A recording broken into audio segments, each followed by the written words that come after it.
see you in the next one. Proper story's supposed to start at the beginning. Ain't so simple with this one. Now here's a kid whose whole world got all twisted, leaving him stranded on a rock in the sky. He gets up, sets off for the Bastion, where everyone agreed to go in case of trouble. Ground forms up under his feet as it pointing the way. He don't stop to wonder why. Finds his lifelong friend just lying in the road. Well, it's a touching reunion. He sees what's left of the rippling walls, years of work undone in an instant. In the calamity, that a survivor? No, ma'am. It's a gas fella, forced out from underground. Kid pops him good.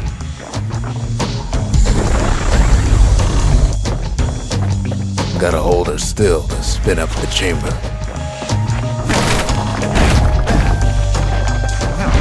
Kid's worked up quite a thirst by now, so that fountain looks real inviting. Sometimes you just need a drink. A school of squirts tunnels up around them. Must have fled here from the mines.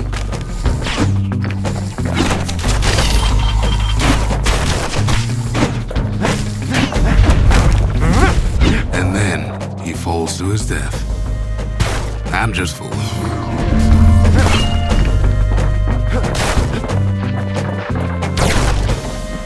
Kid finds a memento from a girl he knew. Always used to fancy her.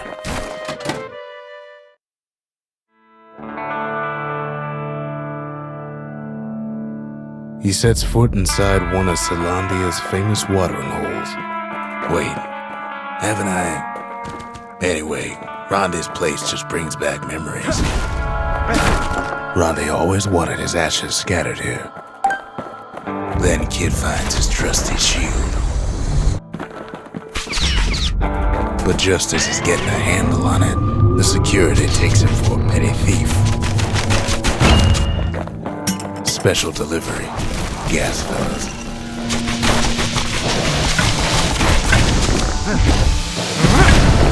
Windbags start turning up for last call.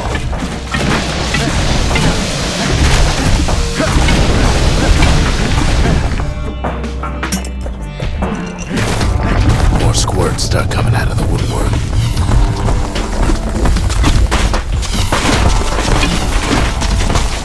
Big old fella pops out in front of the kid. Them windbags are playing for keeps.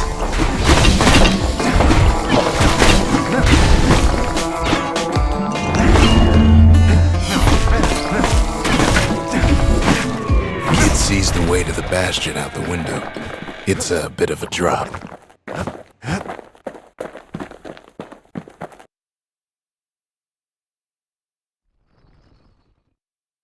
He gets a good look at things on his way down. He lands on top of a breaker's bow, and it ain't broke. Kid spies a good perch for some target practice. He knows he should draw the string all the way back.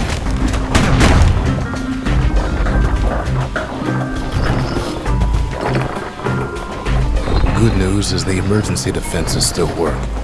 Bad news is they're aiming for the kid. Picks up a few pointers from a dusty old tome.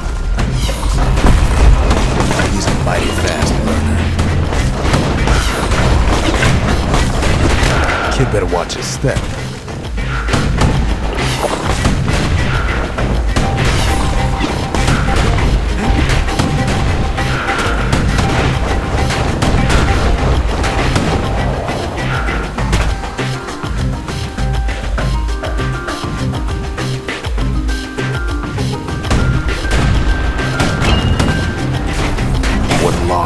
Kid could loose an arrow, strong and true. He finds the distillery, right next to the arsenal. Tough part of town. One sip of the spirits in that distillery, and the kid'll feel like a new man.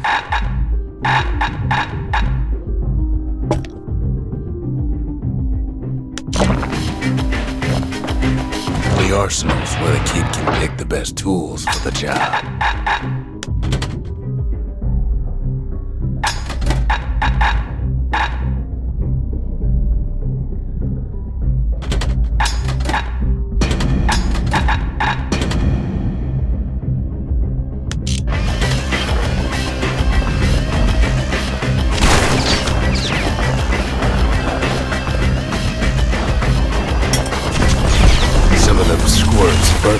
crazy in a couple of corn bins.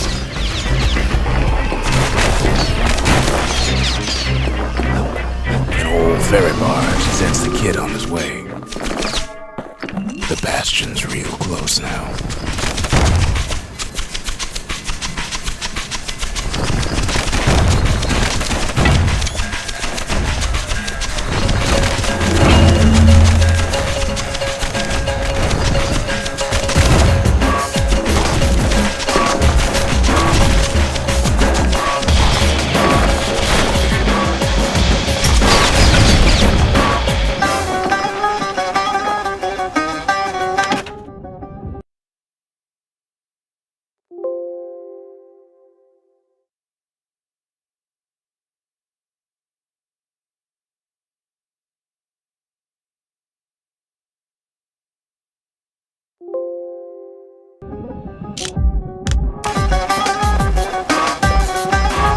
Takes a chunk of alloy.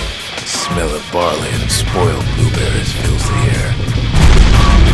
Scumbags. Kid maybe shouldn't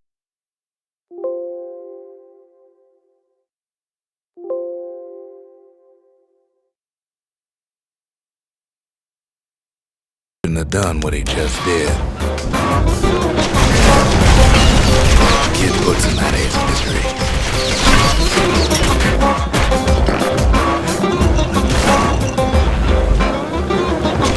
Robs a scumbag of his last meal.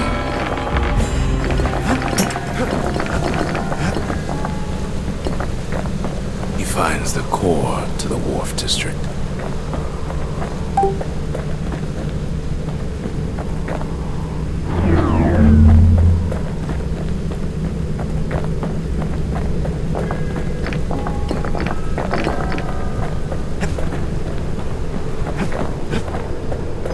Steals the city's heart. Might as well. See, that core kid took was the only thing making this particular rock stay afloat. It just keeps running. Somersaulting like crazy. Whisks him where he needs to go. Now the kid sees something stranger still. His mind races. Did anybody else survive? Sure enough, he finds another. He finds me. There's a bit of the Bastion's power in that crest. Enough to point the way to the cores. We talk for a spell. I try to let the kid down gently. This is the Bastion, alright. Except no one else showed up. All I tell him is to set that core of his on the monument there. Then watch.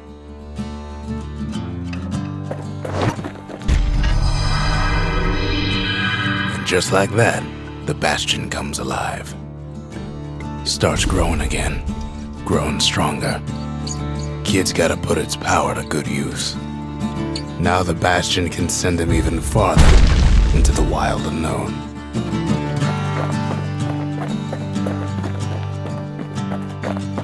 Kid ponders what to build. The lost and found. Here, Kid takes fragments of the old world and makes them whole again.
I'll see you in the next one.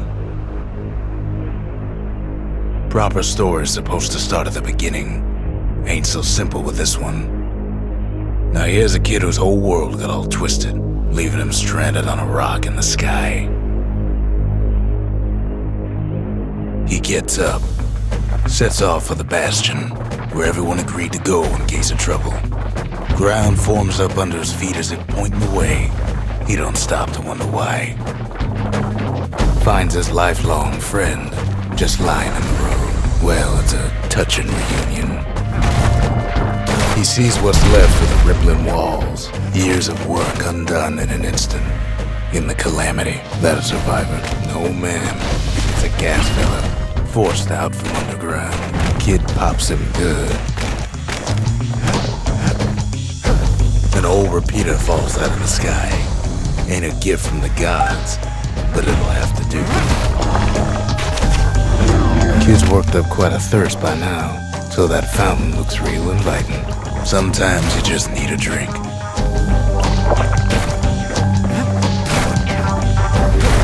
A school of squirts tunnels up around him. Must have fled here from the mines.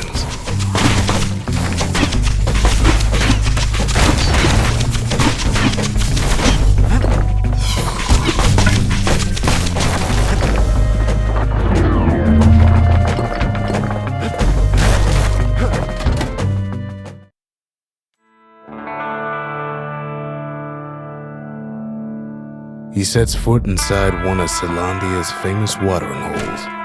Wait, haven't I? Anyway, Rhonda's place just brings back memories. Then Kid finds his trusty shield.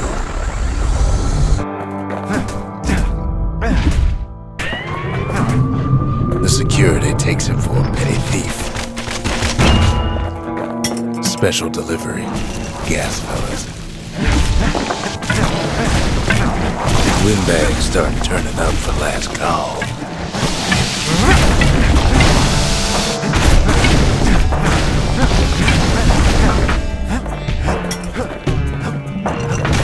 More squirts start coming out of the woodwork.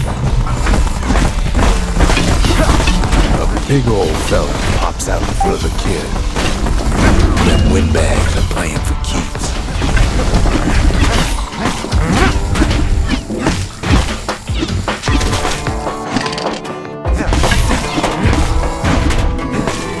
Sees the way to the Bastion out the window.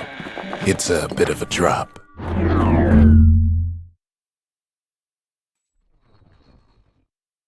He gets a good look at things on his way down. He lands on top of a breaker's bow, and it ain't broke. Kid spies a good perch for some target practice. He knows he should draw the string all the way back. The kid pockets a memento from a breaker, once the fastest man in the land. Good news is the emergency defenses still work. Bad news is they're aiming for the kid.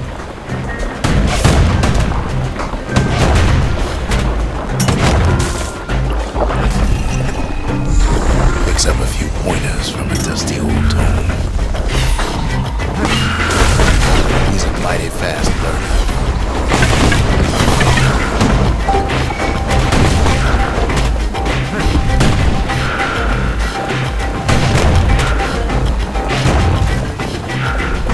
Finds the distillery, right next to the arsenal. Tough part of town. One sip of the spirits in that distillery, and the kid'll feel like a new man.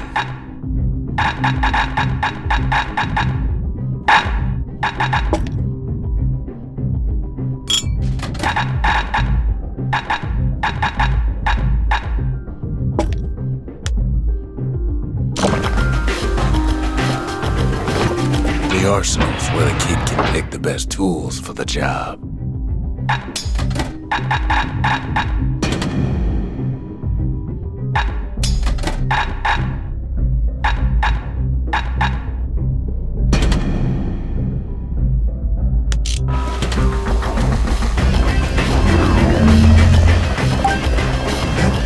Some of them squirts birthing like crazy in a couple of corn bins. And then he falls to his death. I'm just fooling. That one was Maud, the tutor. Once taught the kid good manners. He never used them, though. An old ferry barge sends the kid on his way. The Bastion's real close now.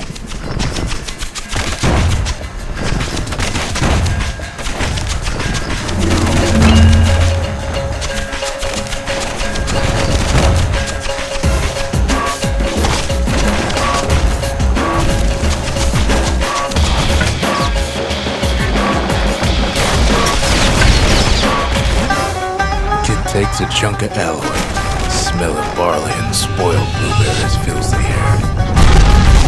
Scumbags. Robs a scumbag at his last meal. Kid maybe shouldn't have done what he just did. Kid puts him out of his misery.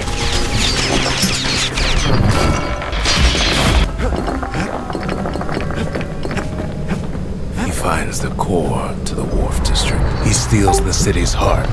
Might as well.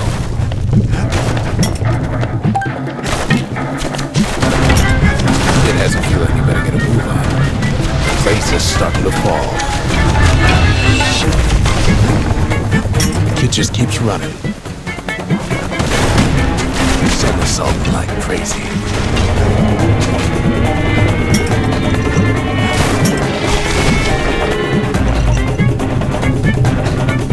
At last, the skyway's in sight. Whisks him where he needs to go. Now the kid sees something stranger still. His mind races. Did anybody else survive? Sure enough, he finds another. He finds me. All I tell him is to set that core of his on the monument there. Then watch. We talk for a spell. I try to let the kid down gently. This is the Bastion, all right. Except no one else showed up. There's a bit of the Bastion's power in that crest. Enough to point the way to the cores.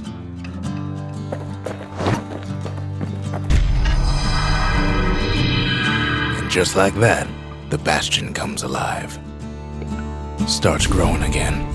Growing stronger. Kid's gotta put its power to good use. Now the Bastion can send him even farther into the wild unknown.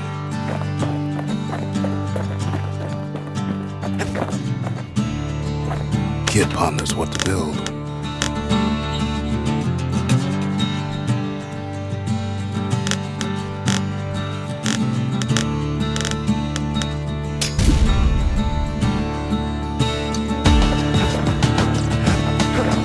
Kid don't know what's out there waiting for him.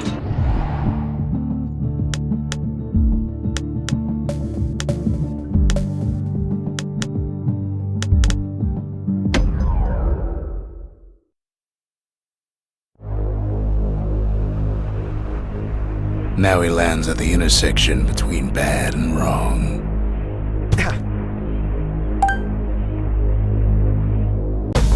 Ought to be a core down one of these twisted streets. But which one? No white gas fellas all dress alike. Kids wondering the same thing. And there it is. But it's locked down tight in an alloy cage. A blustery old foreman keeps his fellas in check. Almost like he's showboating for the crowd. He hears the whole place groan, but it's too tough to follow. Might as well check the other side streets before leaving this hole. He heads for the east side, where windbags used to keep the local forge.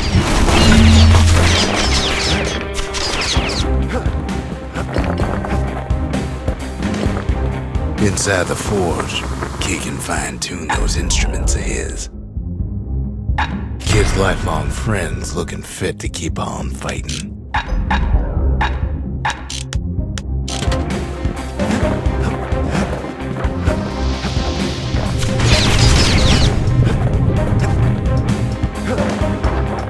Odd place to find the likes of Percy the Snitch.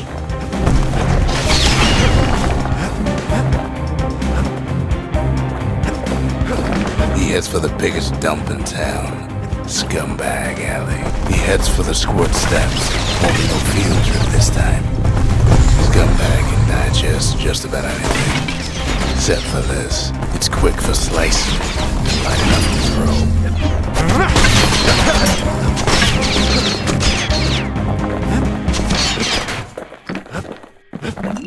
throw. They say even the most rambunctious squirts can be tamed.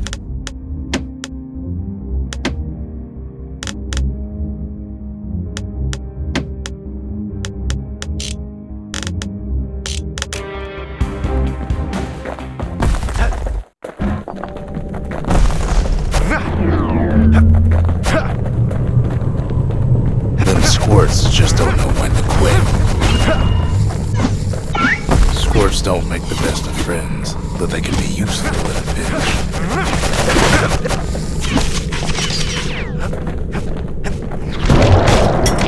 Some scumbag still feeding off the city's own trash.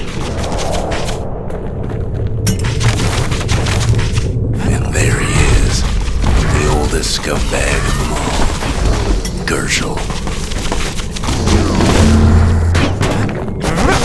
The Calamity ain't done much for Gershel's sunny disposition. They always said old Gershel wouldn't go without a fight. Kid's ready to go, and his ticket out's right. He comes back, just like I knew he would. The core hums in his pack. The monument's calling for it. The windbags used to be alright. Then the Calamity took the floor out from under him. The Calamity saved some of my old books. Guess it's got a sense of humor.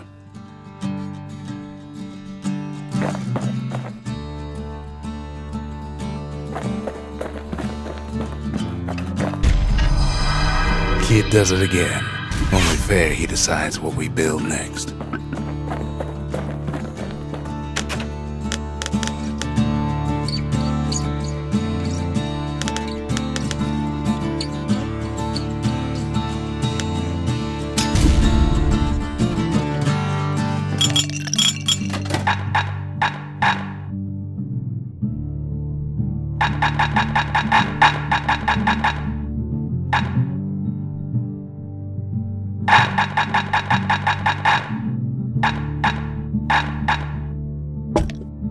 If you're feeling low, count on the buttery flavor of our own Bastion bourbon. The Bastion's a place of peace, but we can hold our own if we have to.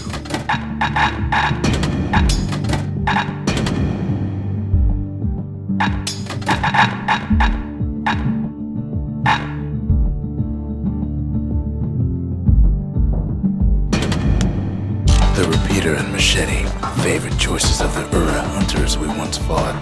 Picked up traces of other cores while the kid was out.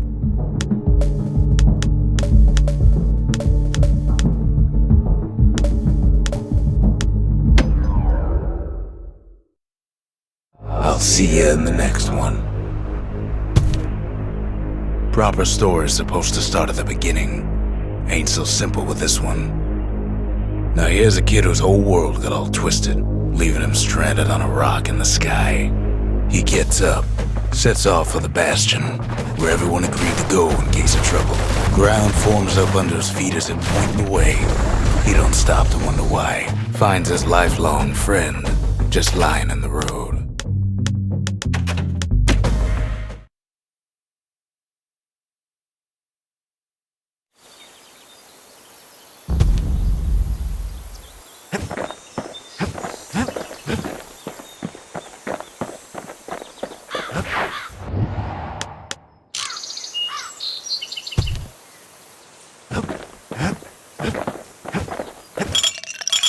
Now, whale ale ain't made from real whale, but it'll make you strong like one.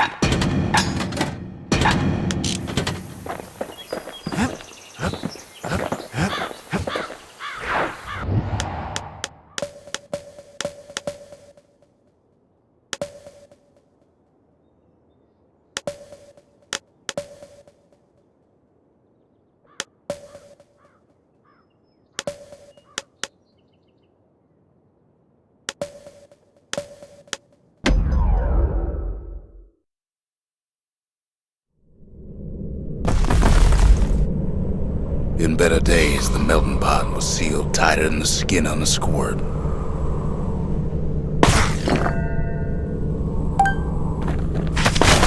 Of all the plans to survive the calamity, there had to be stab weeds. Blasted things hurt like a broken heart.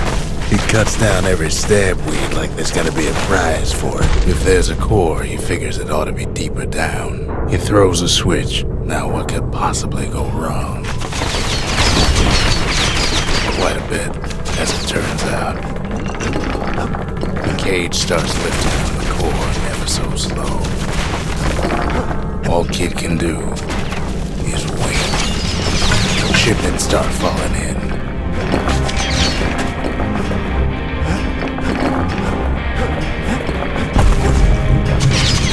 Not every squirt's born bad. Some spring to the Kid's defense. Judging by the movement of the cage, it's gonna take a little while.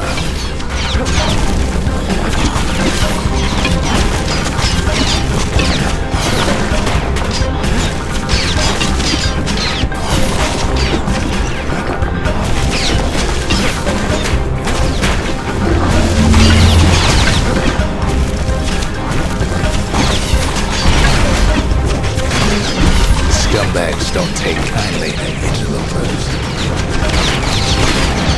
Even some gas fellas take his corner.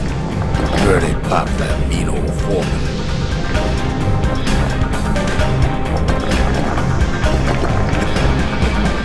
At this rate, maybe 5 more minutes, maybe 30, hard to tell.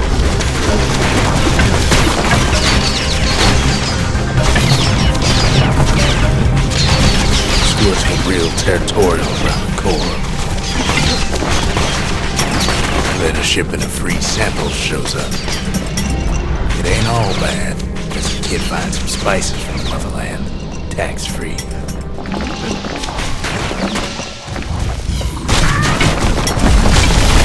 One thing's for sure, that cage is awful heavy.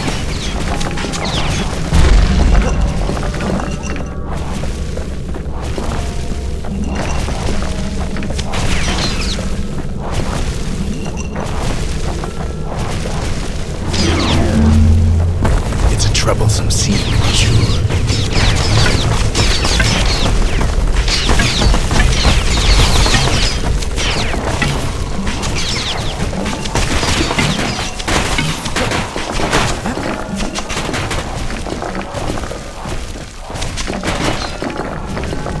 A few moments left, and the core goes free. 10, 9, 8, 7, give or take a few seconds. Finally, the core's within reach. And done. He's got it. Just gotta get to the nearest barge. He's hurting, but he's gotta hold out just a little longer.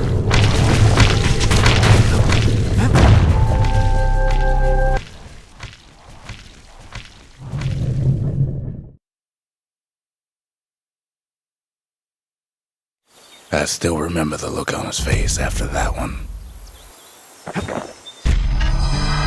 The old world's finished, but the new world's just getting started.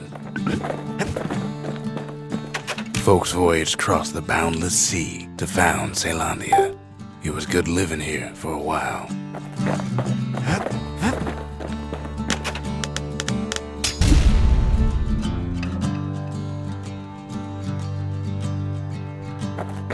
The lost and found. Here, Kid takes fragments of the old world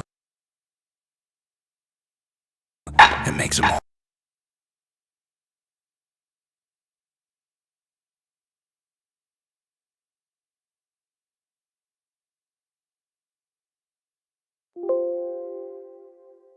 Whole again.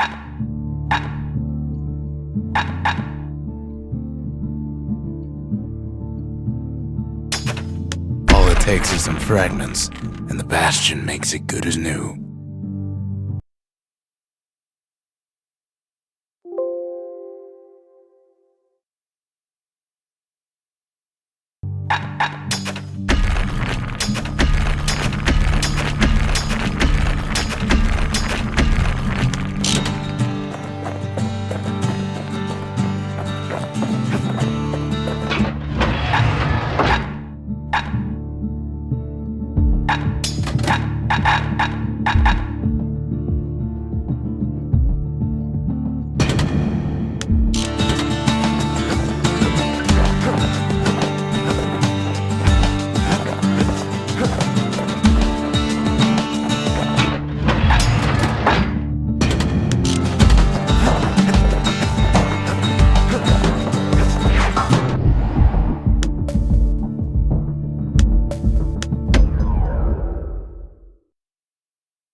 walk the sundown path.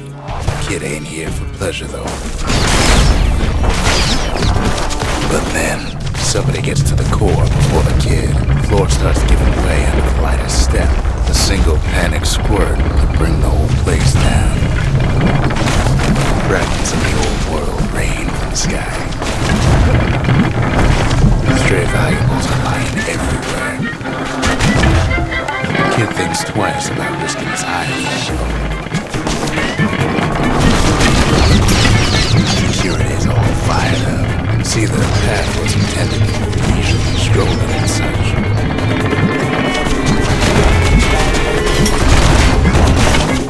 Sky bridges link the path together.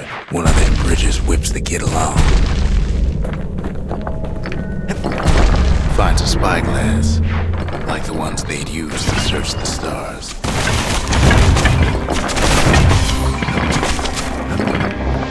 The calamity changed everything, even when the wind blows.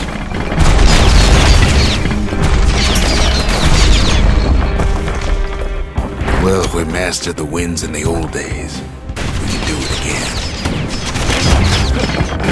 But the question is, who else could have taken the core? Well, ain't no survivor stole the thing. Scumbag ate it by mistake.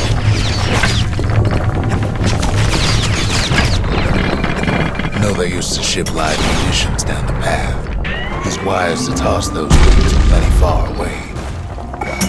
Being careful is the only way to go.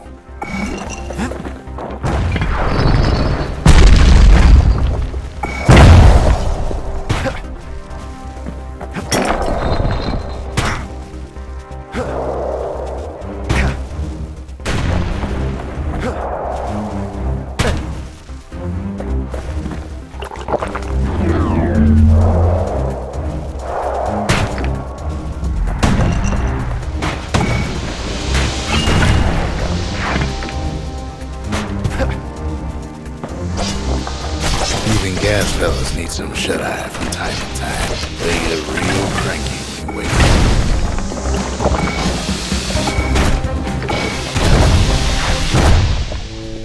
In all this toil, Kid keeps coming back to an overwhelming question.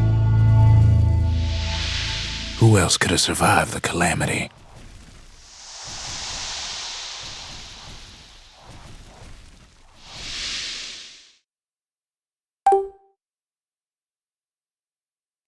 So he didn't find the core that time, but that ain't about to stop us. We could always see the stars, we just never could reach them, no matter how high we built.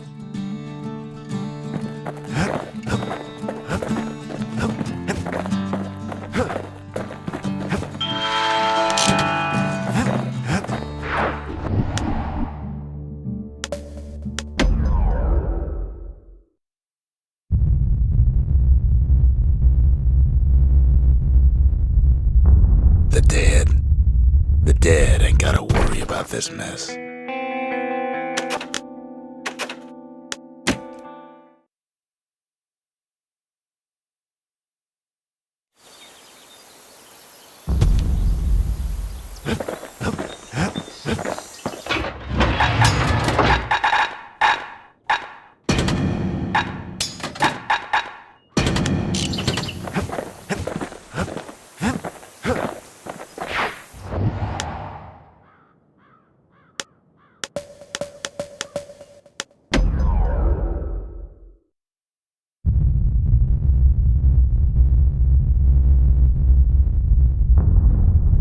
Now here's what really happened in the Hanging Gardens. The calamity took everybody after all.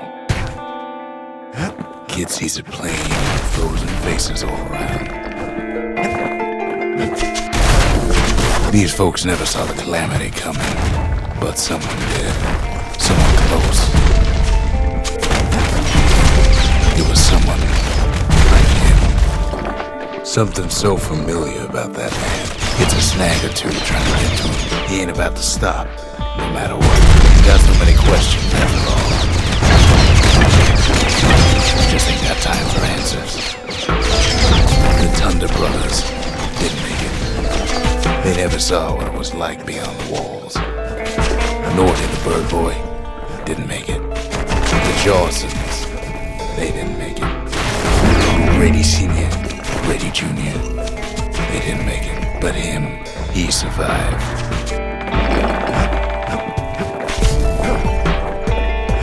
Just think, without that man, we wouldn't be here right now, would we? And then, what do you say to a man who's seen too much? Kid hasn't a clue, but he says this: we have to go. Please.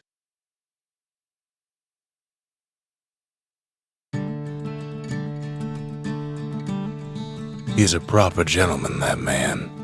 His name is Zolf. No hiding he's an Ura. Folks like him ain't never been a common sight in Caelondia. He's relieved to see a living face or two. The kid and I introduce ourselves in kind, both to him and to each other, for the first time.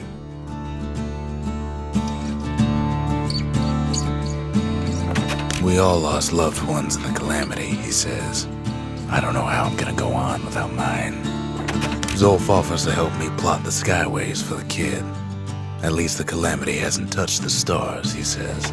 We fought the Ura decades ago, but that was then. Things are different between us now. He was born in the Tazzle terminals. The Ura sent him on a mission of peace to our city, and he's lived here ever since. For Zolf, Caelondia was like a second home. He's real worried about his first home, too. Far to the east. Kid says hello, but Zolf's lost in thought. The cores, they remember. That's why this place is coming together. That's why things are gonna be alright.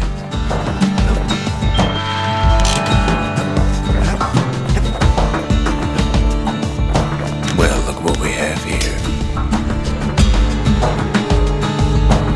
A lot of things need fixing up in this world, and we can start right here. Ain't never letting go of his old friend with a sturdy grip like that. With a good length of Miska, that bow's like new again. Turns out those old bones still have some spark in them.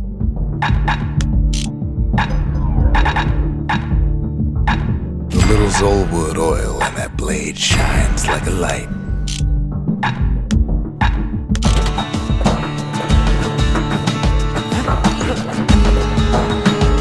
We tracked down a couple more cores near the edge of the city.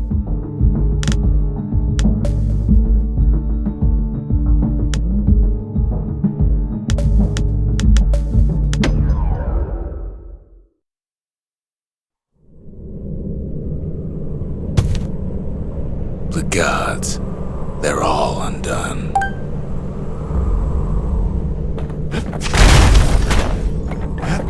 Folks used to make pilgrimage here, pay their respects to Pith, the bull, Pith orchard. Place is a dead end in more ways than one. Well, the gods are long gone now, and the orchard core is long gone too. Kid gives that old bull what's coming to him.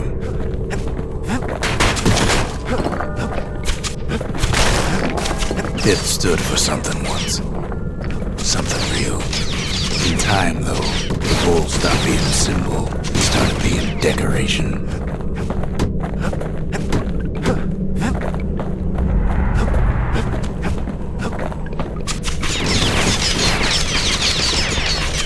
Pith makes a decent scarecrow. Then Pith lights up like a rodeo. Must have been guarding that shrine. So what'll it be? Invoke the gods, or tell them off? A Kobe.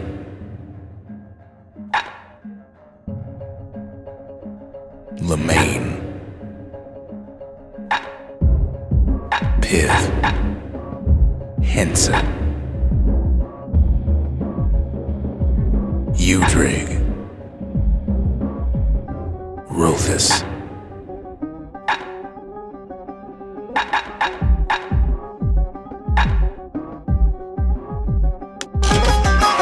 Kid decides to press his luck.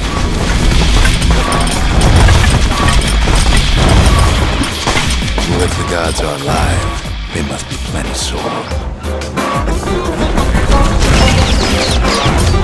Kid ain't never seen windbags that quick. Maybe old Dick was scared.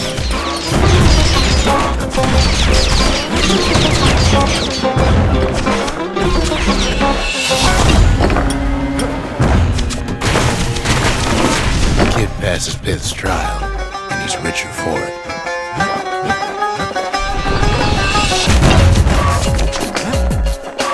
Kid ain't found a core, but at least he found Zolf's precious shrine.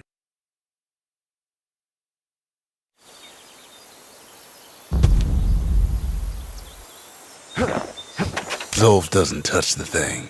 Says the god of commotion is no children's toy.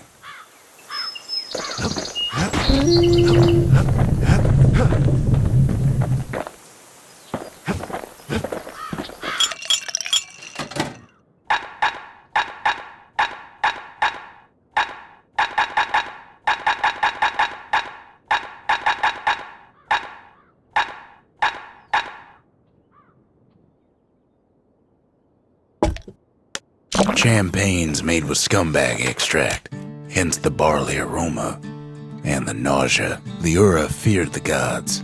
We turned them into toys, put their faces on our walls.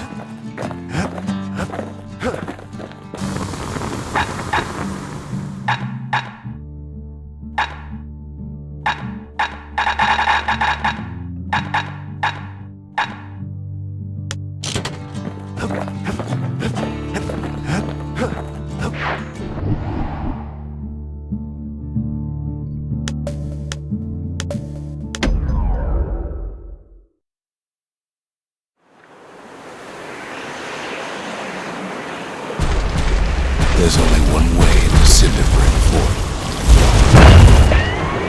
The hard way.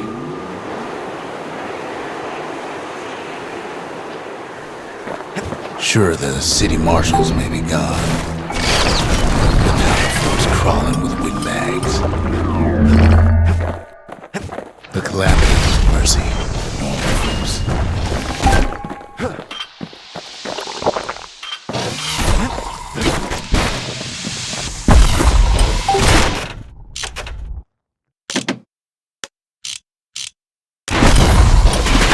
That's why Cinderbrick's got such a bad The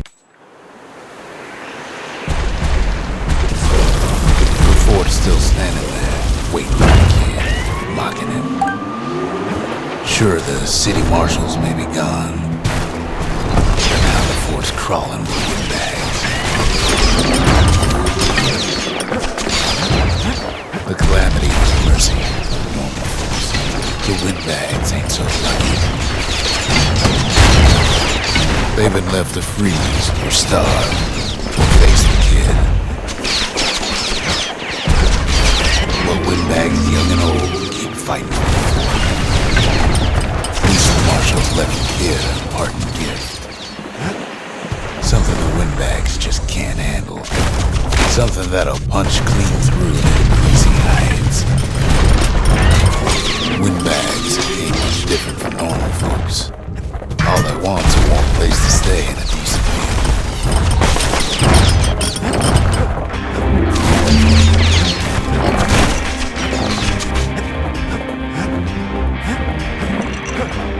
The calamity drove the windbags topside. A lot of them wound up here in this very fort. Could have been minding the business underground like in the old days.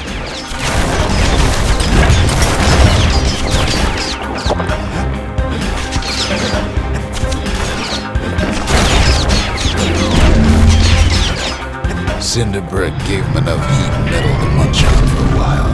Well, the fort ain't theirs by right. And that's why Cinderbrick's got such a... The fort's still standing there, waiting for the kid, mocking him. Sure, the city marshals may be gone, but now the fort's crawling with windbags.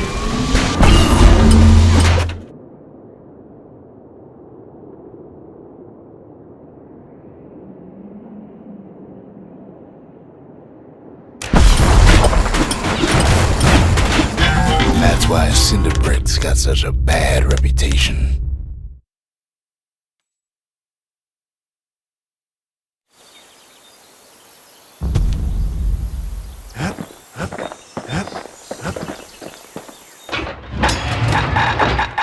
Seen a lot of strange before, but this takes the cake.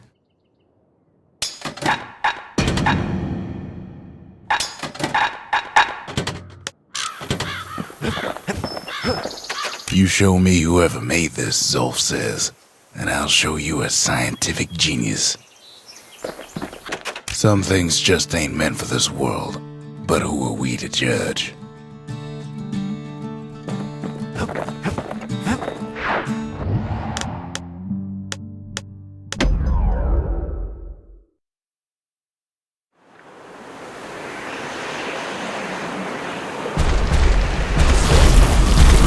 Still standing there, waiting for the kid, mocking him.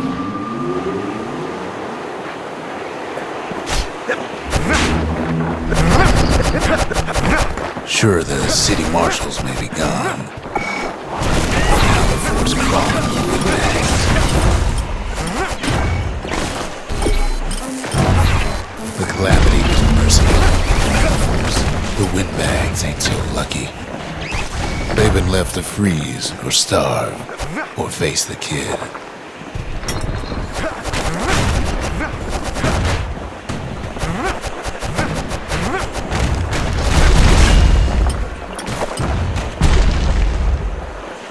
Well, windbags, young and old, keep fighting for the fort.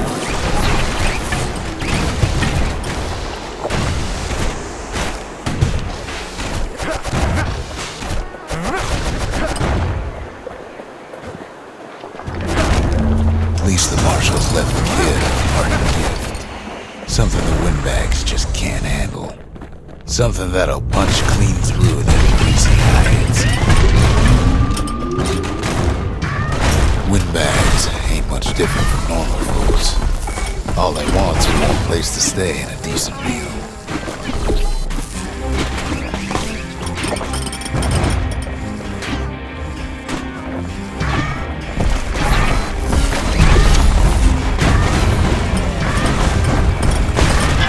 That's why cinder bricks got such a bad reputation. The fort's still standing there, waiting for the kid, mocking him.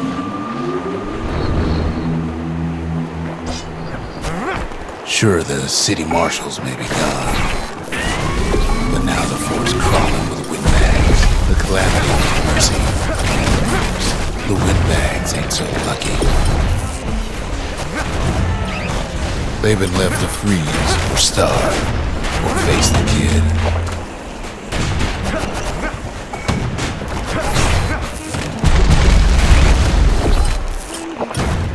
Well, windbags, young and old, keep fighting for the fort. That's why cinder bricks got such a bad reputation.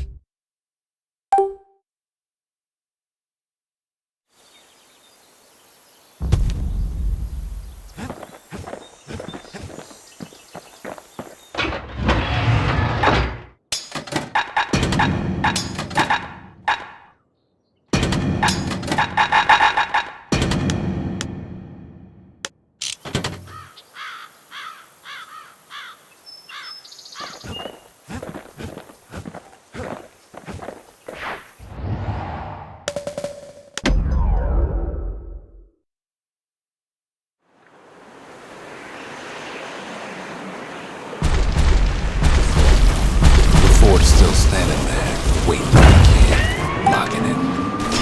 Sure, the city marshals may be gone, but now the fort's crawling with windbags. The calamity was mercy. The windbags ain't so lucky. They've been left to freeze, or starve, or face the kid. Well, windbags, young and old, keep fighting for the fort.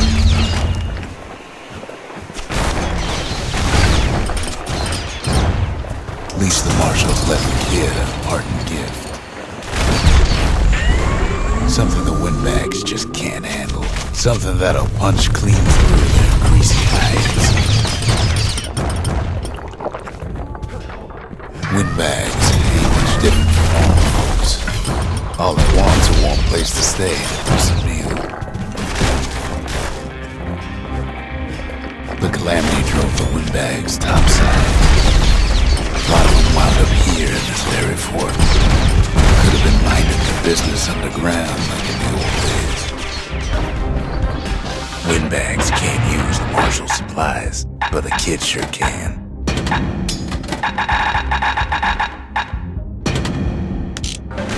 He stashes the marshal's prize. Goes back to something more in style.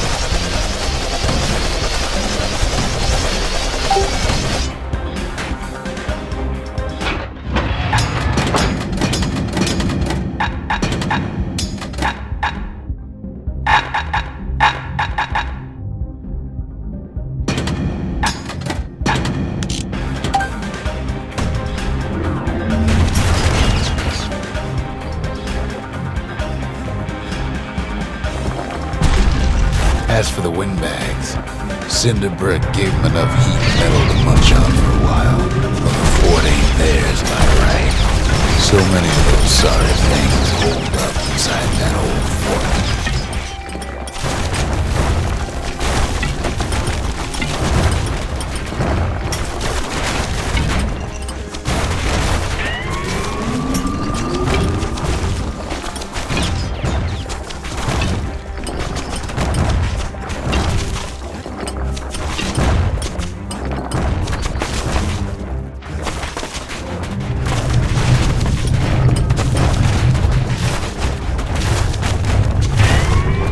Security's plain gone haywire. Windbags gummed up the works. Kid ain't afraid to get burned. They trapped the kid in the middle of the fort's parade grounds.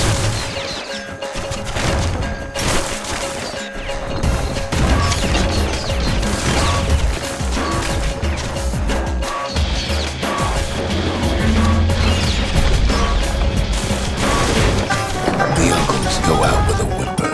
Then they bring out Glutus and Blandon and all their scumbag uncles.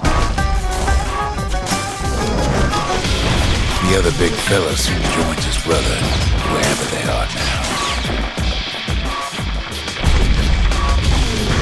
The windbags finally get the message. The Skyway's a welcome sight after all that. And now ain't nothing left for nobody down at Cinderbrick Fort.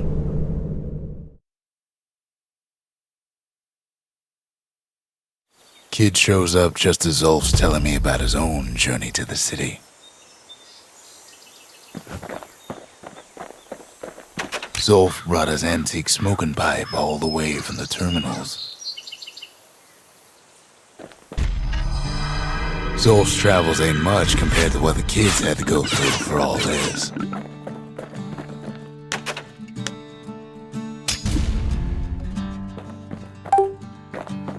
Behold, the Pantheon.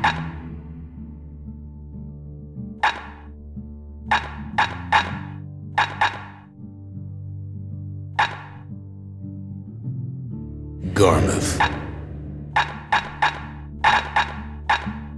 The gods never liked competing for people's affections.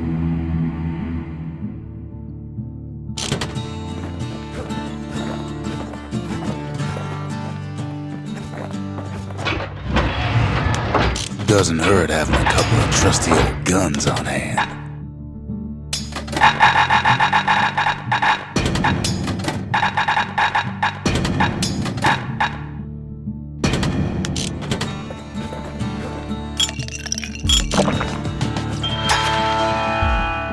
Finders keepers.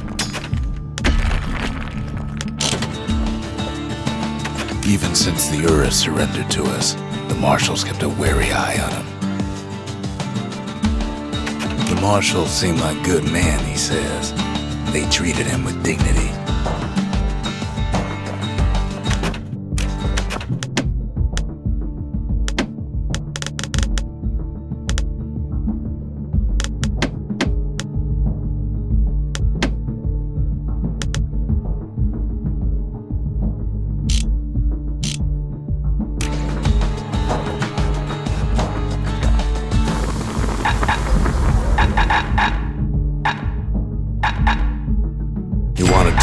scrap musket, you start with the barrel.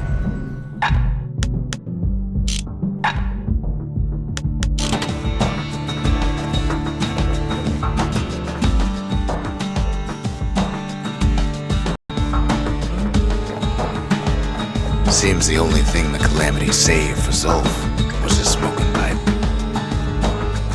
Poor kid collapses after just one drag.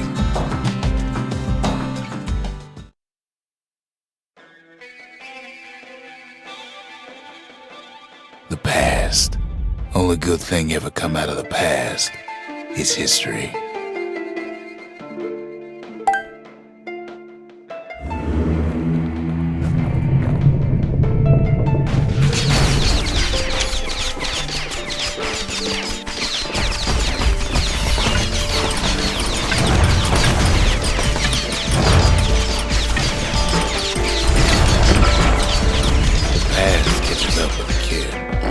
Hardly had a moment's rest since all this started.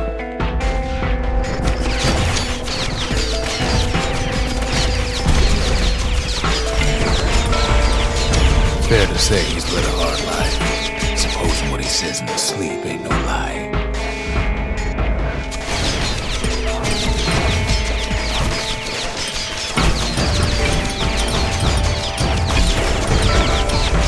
He never knew his old man, but he had his mama to take care of. Frail thing with pure white hair like his. The past don't matter for nothing now. There's something you should know about the kid, but let me take it from the top.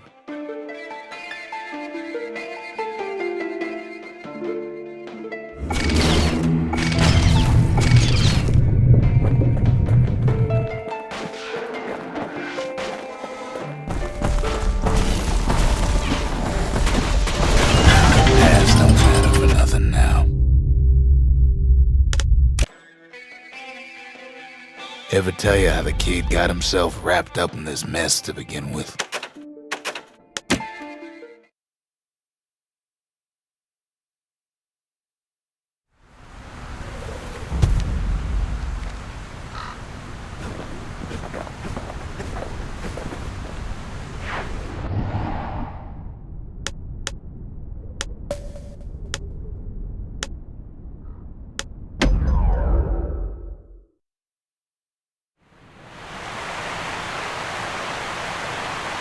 The Langston River flowed free and wild till the Calamity drank it all up. Maybe all that water just grew wings and flew off.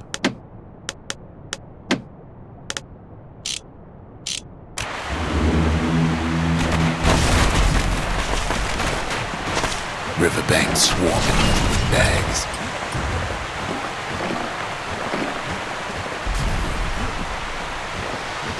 They're so bent on finding the core, they hardly notice the kid. Lucky for him, a certain famous ferry barge is still afloat. She sends some squirts crying home as she leaves port.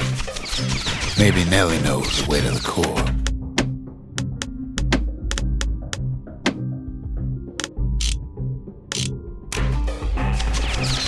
Maybe she can slip right past all the clamor on the coast.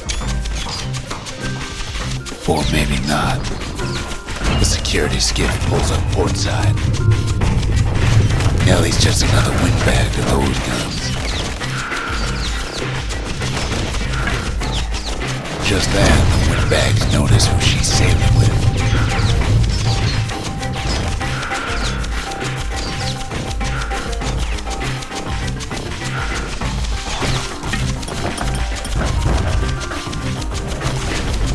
They try to cut her off.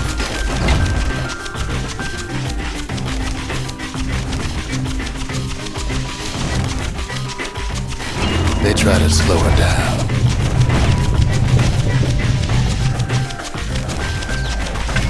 They try to knock her out.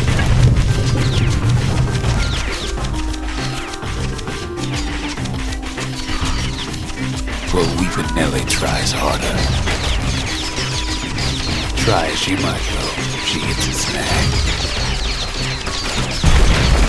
Kid's gotta help her get untangled.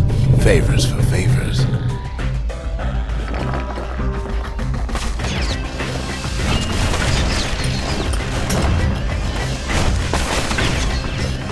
At least she picked a good spot for a break, cause the core's right there. Then the kid hears an unusual sound, like 100 flapping wings. Peckers, they've been watching his every move. They had their own eyes on the core. Why? He finds weak Nellie raring to go. Turns out she's got a special surprise for when the waters get rough.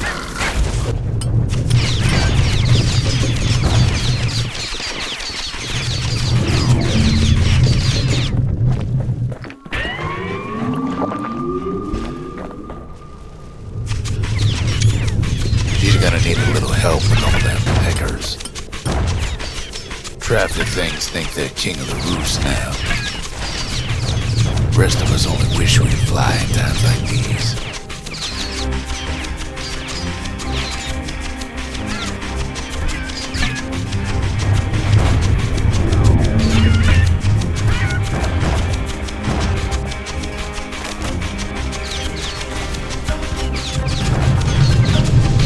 Security skiffs keep on coming, starboard side. Don't seem to care what they shoot, as long as they hit something.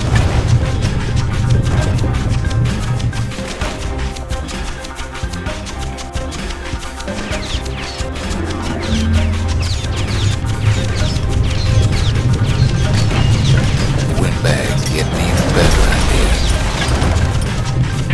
Well, it all proves too much for poor Nellie.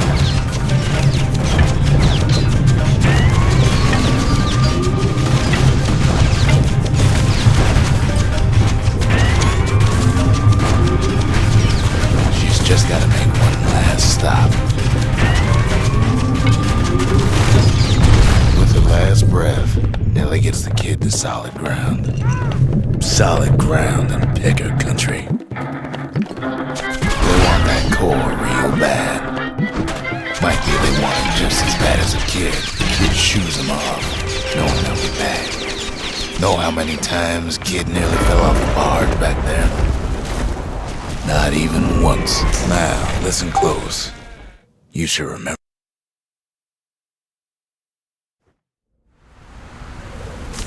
Why go to Prosper Bluff?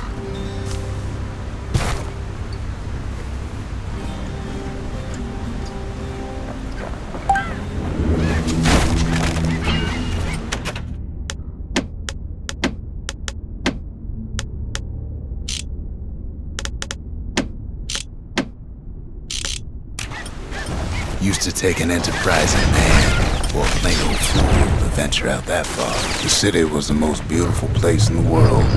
We all knew that. But on the other hand, some folks just yearn to see the things they're told they can't. And that's why you go to Prosper Bluff, ain't it? There the kid hears something he ain't heard in a long while. How's it go again?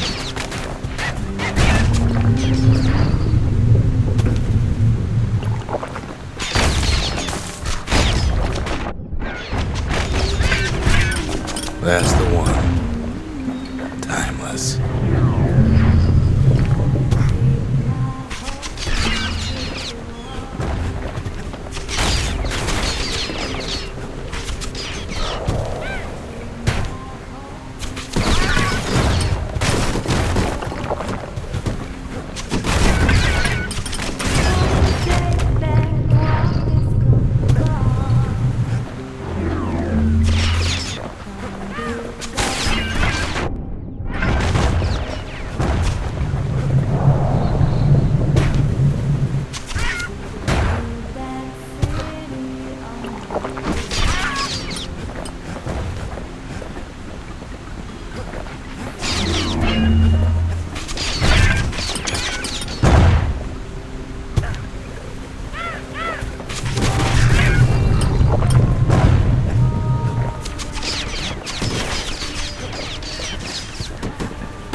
Hard to forget Prosper Bluff, ain't it?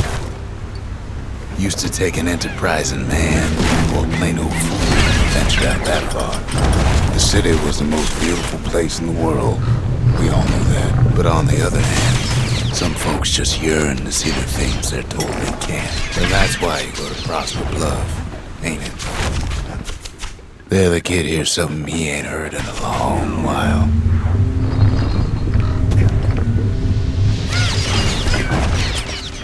How's it go again?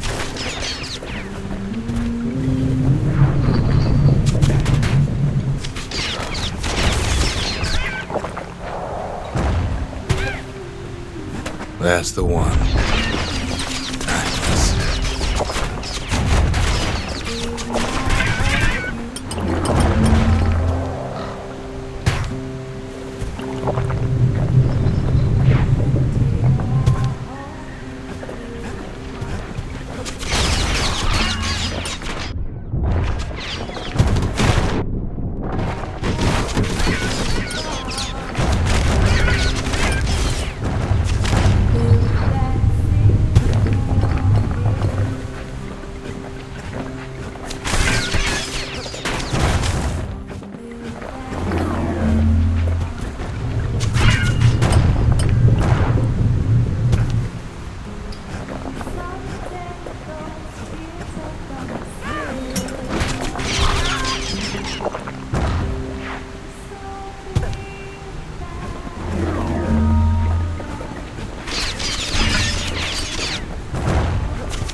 Well, no point explaining what happens next, right? Suffice it to say, kid ain't coming home empty-handed. And besides, it's like the song goes. But now you got nowhere to run. They'll be here before too long.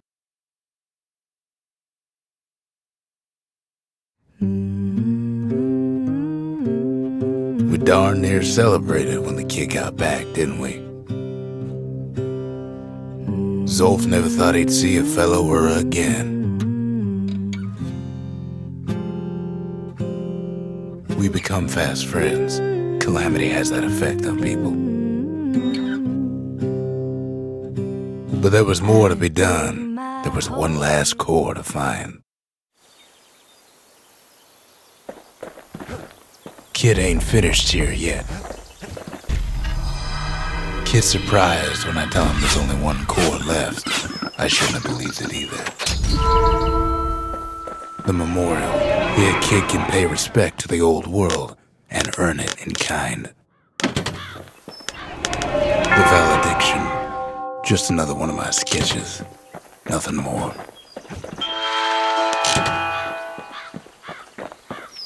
We track the final core beyond the city to the wilds.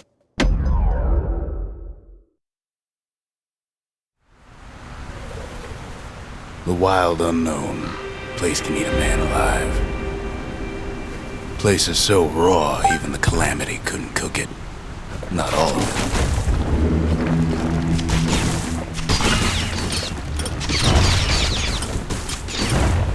Pecker's got the core, like they built a Bastion of their own.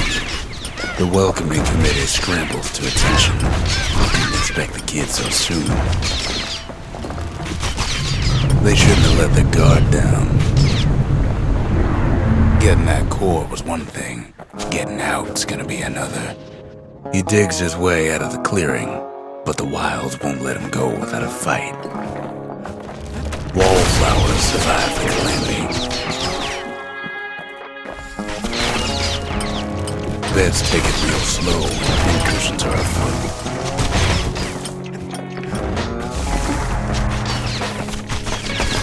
Don't ever turn your back on a pincushion.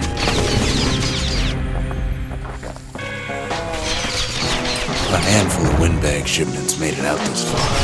Kid's seen the last of them. Kid's roused up half the wild by now. Kid learns the hard way not to touch those things. Then Kid gets the feeling he's being watched. And lunkheads ain't fond of two-legged animals. Hit him anywhere but the hindquarters and you only make him mad.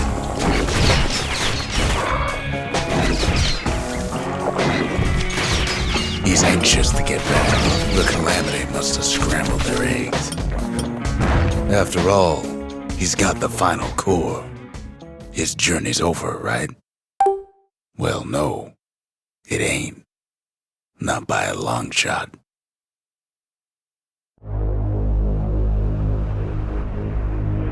Kid knows something's up when we ain't there to give a warm welcome. See, Zolf and I were just wrapping up a heated discussion. Zolf can barely muster the words. The calamity failed, he says, but I will not. And with that, Zolf leaves us here, alone.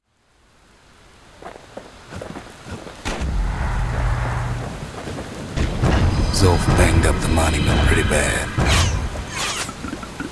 But there's a way to put her back together. The shards. We're gonna need all of them to nurse the Bastion back to health. Life wine's so rich, they say it's brought men back from the brink for one last taste.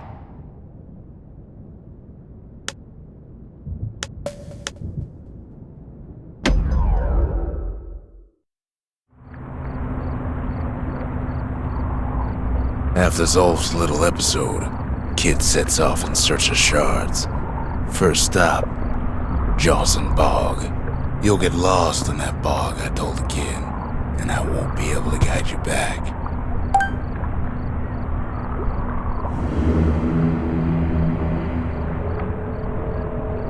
Well, I let him go. What else could I do? What could any of us do? Zolf put us in a real bind. Hurt the Bastion bad, but the shards can make it better. They're like smaller doses of the core's medicine. Shame the only place to fill that prescription is out here in the wilds.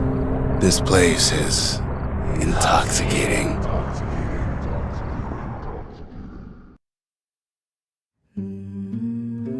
Don't know where he's gone.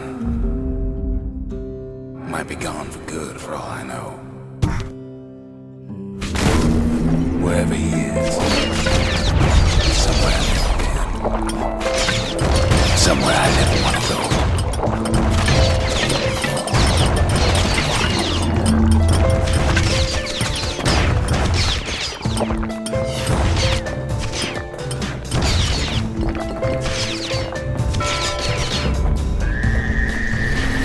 We're there and welcome him with open arms. And pops him good. That a survivor? No, man. It's a lonesome ghost of a gas fella.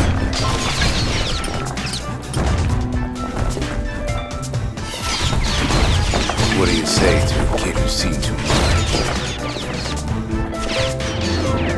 I'm Zolf of Lura. Pleased to make your acquaintance. Did anybody else survive? Sure enough. Vines, beggars, lunkheads, wallflowers, pincushions, vine apples, small weeds, ankle gators.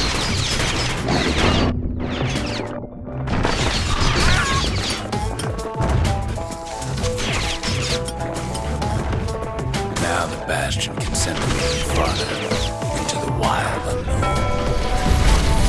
Kid sets foot inside one of Celandia's squadrons.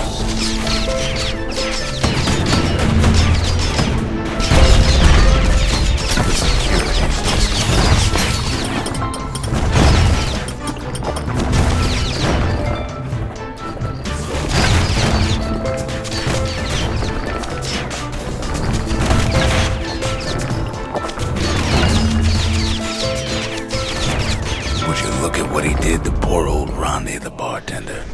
Kid succeeds where the calamity failed. It's so simple with this one. Now here's a kid whose whole world's alright, snoozing there on a rock in the sky. He wakes up. I'm just fooling. He sees what's left of the rippling walls. Years of work undone in an instant. He sees what's left of Pith, the bull. The gods, they're all undone. His friend, he's come undone. He sees what's left undone.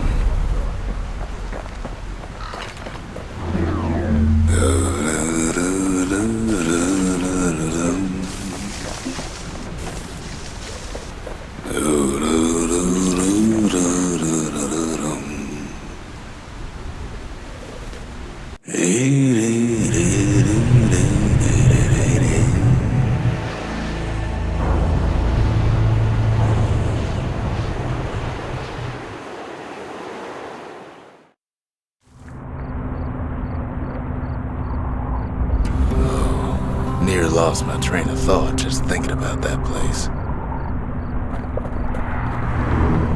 The shard ain't lost either. Not anymore. Now to find a ticket out of this hole. Ever heard of a lung blossom? It's bigger than the stories say.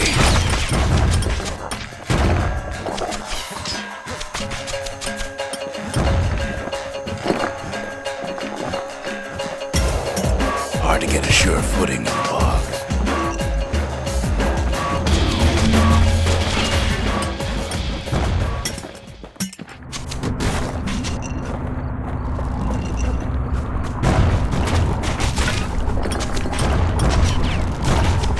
Mother only knows what happened in the bog.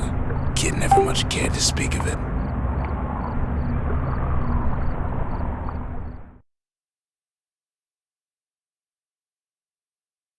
A shard is like a poor man's core, but beggars can't be choosers. That's it. A few more shards like that, and we'll be back in business. A single shard can breathe new life into this place. The shard's got enough juice to spruce up any of these places.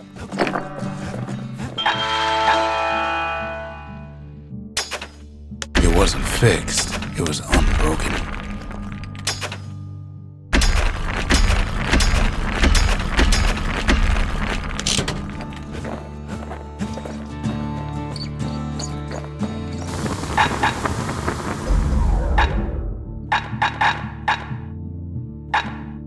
Takes a lot of moving pieces to make a dependable sidearm.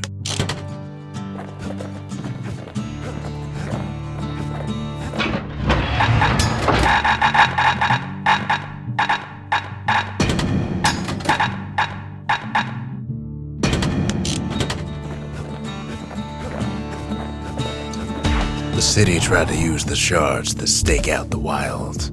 So much for that plan.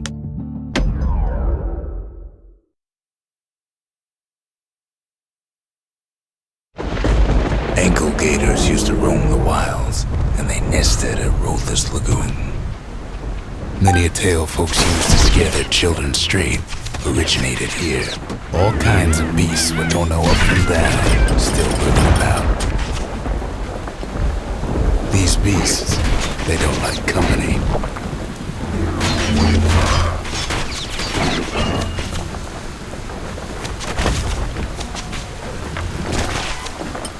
Even the brushers learned to fear this place. They used to think that ankle gators were extinct. Well, they ain't.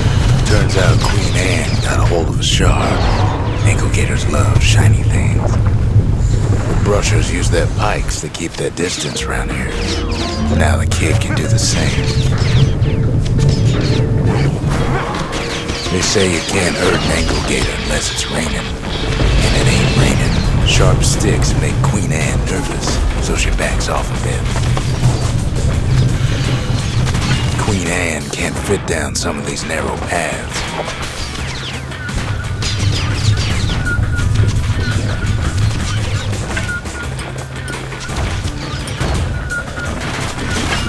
Queenie leads the kid into some kind of twisted trap. One bad step in that tall grass and he's Queen Anne's lunch. Still no sign of the shard. The closer you get to an aggregator's lair, the thicker the tall grass grows. Kid's gotta make a run for it. Can't get hasty in a place like this. That old gator's right on his tail.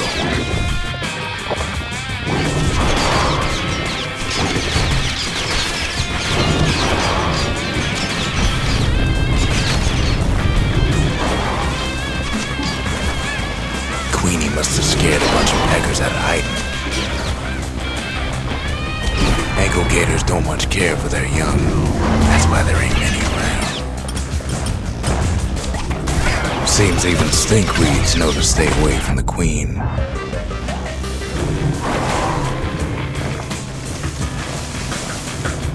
Wanna know how to find an ankle gator lair?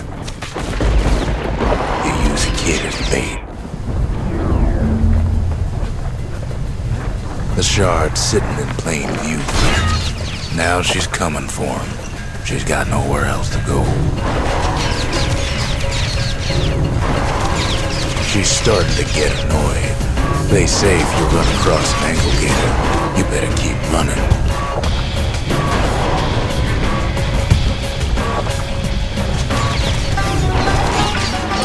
Rest in peace, Queen Anne. That was for the brushers. Kid's done what needed to be done. Queen Anne's reign is over. We even got a crown jewel. Most of the Earth never got a taste of Ceylondia's fine goods, unless they were born and raised in the city like Zia here. Girl tried to run away from home one time, but the marshals stopped that, didn't they?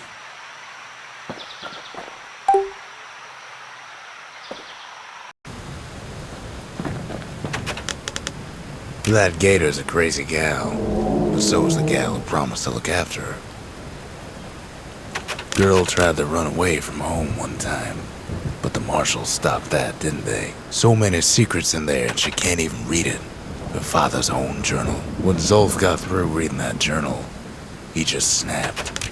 Started smashing up the monument till I tried to stop him. Go on, open it, she says. The worst that can happen already did. Right? Sure, the world's all gone to pieces farther than the eye can see. But leave it to this gal to point out the amazing view. He ain't all that shy. All that trouble for a single shard. But you know what? It was worth it. Zolf cursed the city. Cursed the Bastion. Cursed me. Said he was going home. They said Queen Anne was just a folktale. Now there's living proof she ain't. If only I'd known half the secrets of the calamity were tucked away in that book, I'd have worked to translate it right away. Ain't always much to say. Ain't saying much, but that's the greatest forge in all the city.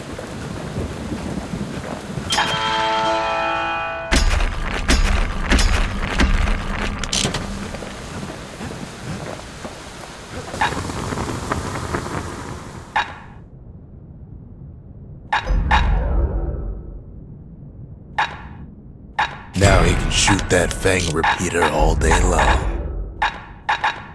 To fix a brusher's pike, you just need a good length of knife bark.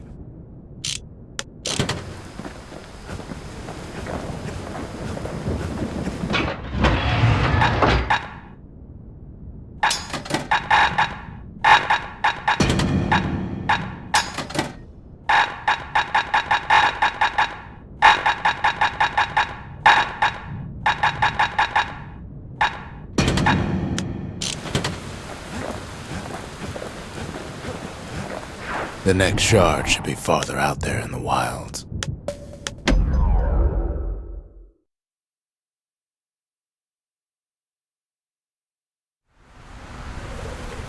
Know how Ceylondia became the richest city in the world? 2 words. Point Lemaine. If the wilds could ever be tamed, it was gonna happen right here. The army's triggers once had the place on lockdown. Kid might as well pick up where they left off. blam, just like the fighting days. Gun like that can even put the wild in check.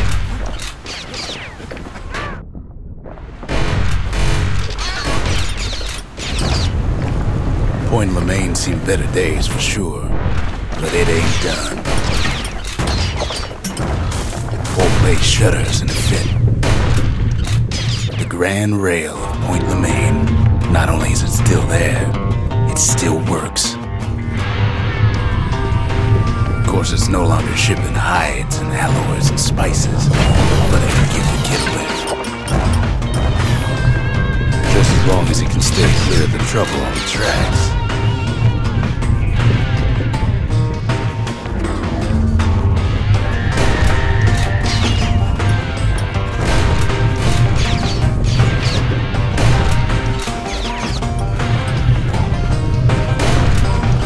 Grand rails all grown over with things the Calamity chewed up and spat out. Things eager to take back their turf.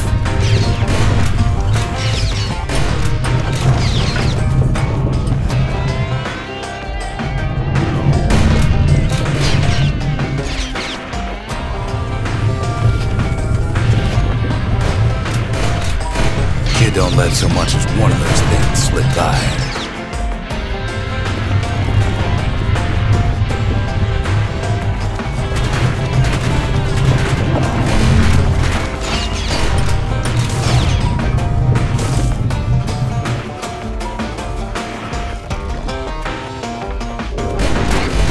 Lunkheads settled in like they own the place.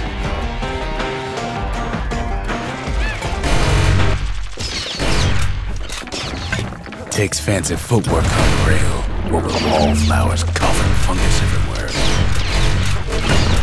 Only one way to cure a cough like that.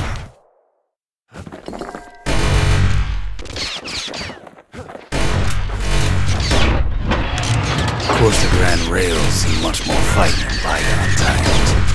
The Ura-Ceylani War, 50 years ago, doomed to happen again. It was right here that Zolt's Ura forefathers decided to mix it up. Okay, so maybe we didn't get their sign-off on the whole grand rail thing. That was bad.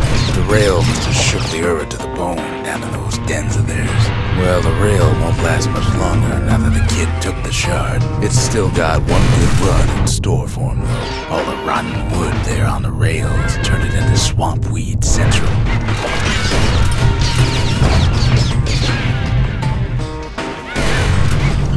Ever tried dancing side to side by holding your breath? While choking on swamp weed? While peckers trying to prick you in the eye? Well, let me tell you, it ain't fun.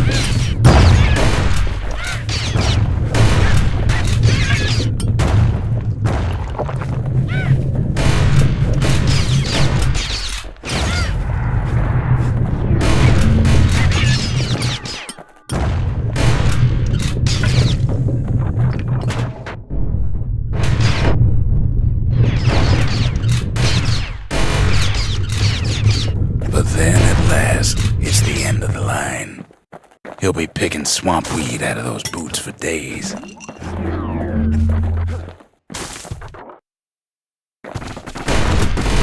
Turns out he's got company up at the rail station, waiting for him.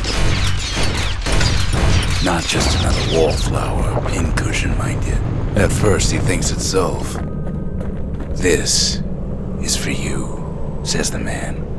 Then wham!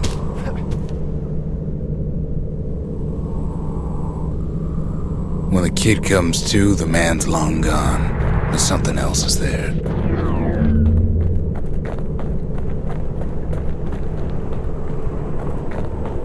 Well, what's a kid to do? He took the shard, he took the hit, and he took that note.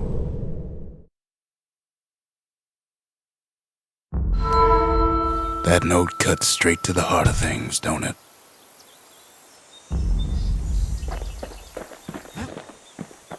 The note says it plain. Zia, go east to learn the truth about the Calamity and our people. I'll be waiting. Sincerely, Zulf. Finding gourmet ingredients ain't easy these days, but we'll take what we can get. Zulf's messenger was one of his people. Wondered just how many of them survived, and what exactly Zulf told him. It ain't too late to unlock the potential of this place.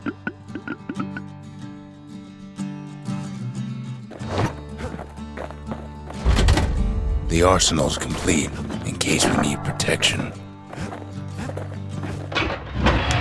No more fooling around. Time to roll out the big guns and get this over with.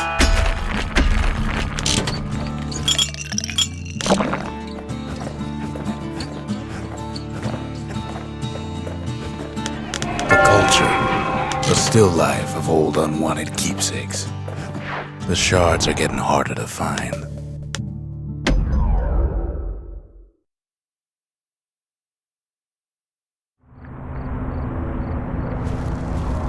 Not everything blew up in the calamity.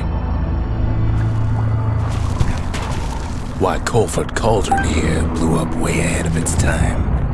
The cauldron boiled over some 300 years ago. They say it filled the skies with ash and the lakes with molten rock.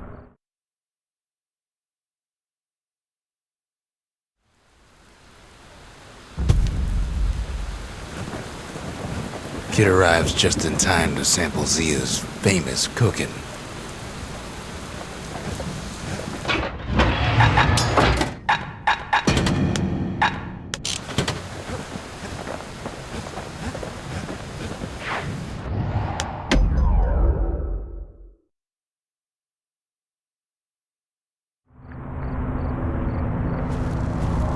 One thing's worse than the heat in Colford Cauldron. The smell. Like rotten eggs. The cauldron boiled over some 300 years ago. They say it filled the skies with ash and the lakes with molten rock. If you wanted to survive something like that, you had to learn to adapt. So in a way, the beasts of the wilds, they're all survivors too. As for us, we learned an awful lot from Colford Cauldron.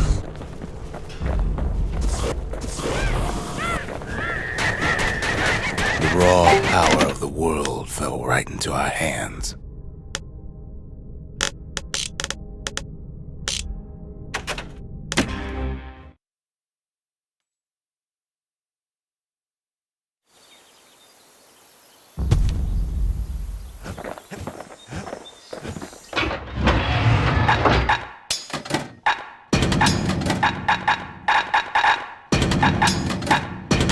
Want to keep the wilds at bay? Pack yourself a musket and a pike.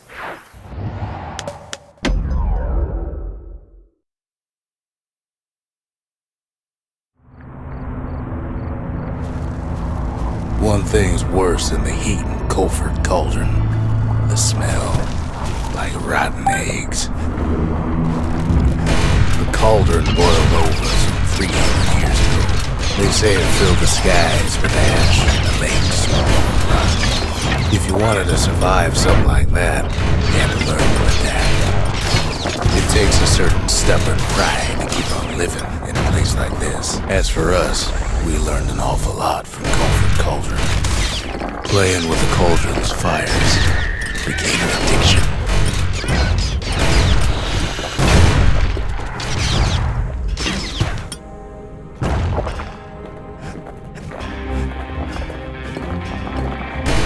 Sure, we dusted off a good many secrets out here, but we discovered other things we're better off not knowing. The taste of air so hot it sticks to your lungs.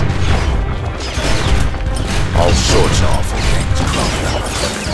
The more ash on the swept side, the more likely we found. But still we pressed on. After all, when we looked down inside Colford Cauldron, looked down through all the smoke and flames, we saw in there the heart of the world. The heart now laid bare by the company. As for the kid, he just has to get that shard out of there.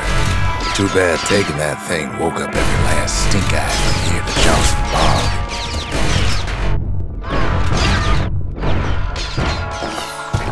biggest stink eye he's ever seen's waiting for him on the other side.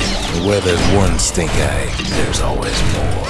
The cauldron's tenants all gather up to bid the kid a fond farewell. With a good spyglass, you can still see the cauldron from the city, but all the fires died out. It comes back looking like the inside of a chimney.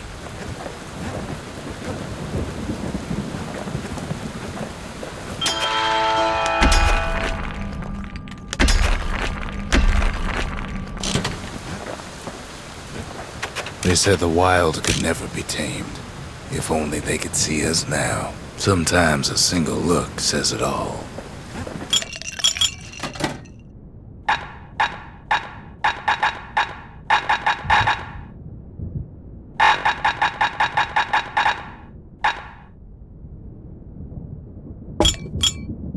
Leech ain't so sour, it'll perk you right up when you're feeling low.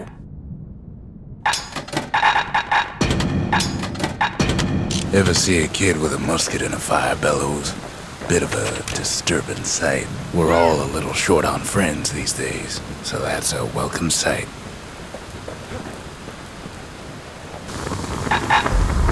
A sail hammer's only as strong as its spine. That's a strong spine. At least it won't get cold around here with that thing around. Gotta make sure the pointy end's fastened on real tight.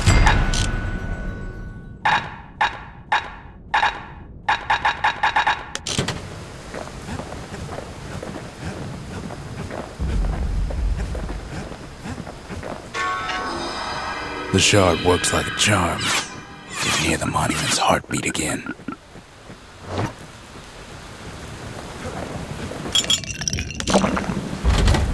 Just the occasion to crack open the distillery's private reserve.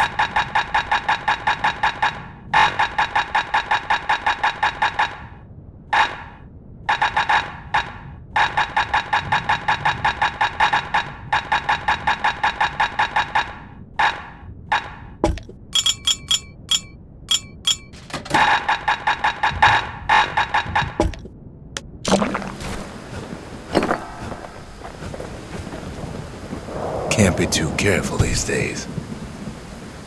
We spotted a pecker carrying a shard to Mount Zan.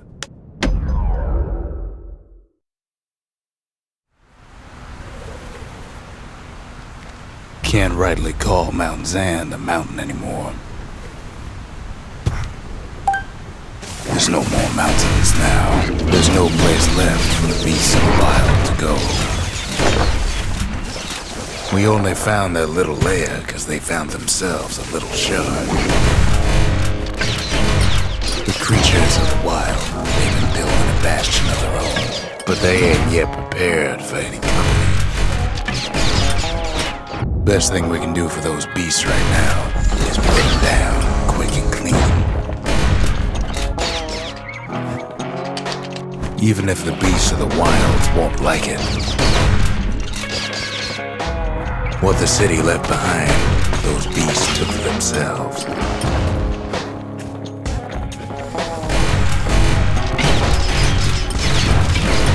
Look at it this way, it's either them or us. But if we win, they win too. Our bastion is everybody's game, not just ours. Those beasts been hard at work fixing up the place. Maybe they've thought about turning back, just like we have. We just really need their shard. Kid got it fair and square. You don't need to keep tanking all those things.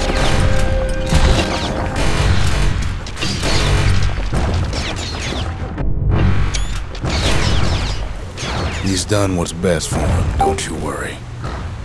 Don't you worry.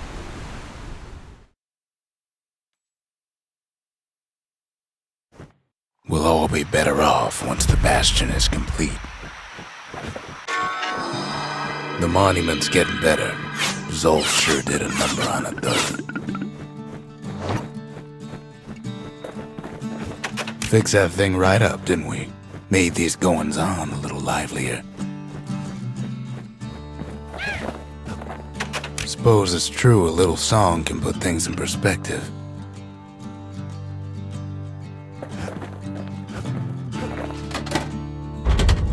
Seems the gods recommended this place to all their friends. Think the gods are gonna help?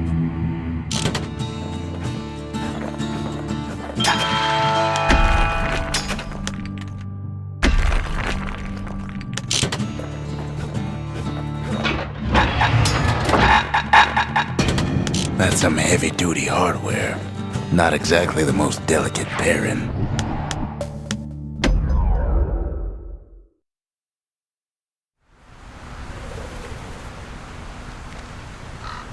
Imagine everything you need to build a city like Zealandia. It takes hard work and planning, and it also takes burstone quarries. The quarry ain't exactly up to safety standards no more. Same goes for its natives, rattletails. Windbags smaller than the naked eye can see are nested in those rocks. Not only are these rocks a source of life, we found that the oldest ones remember things. They're recording everything, all the time, taking it all in.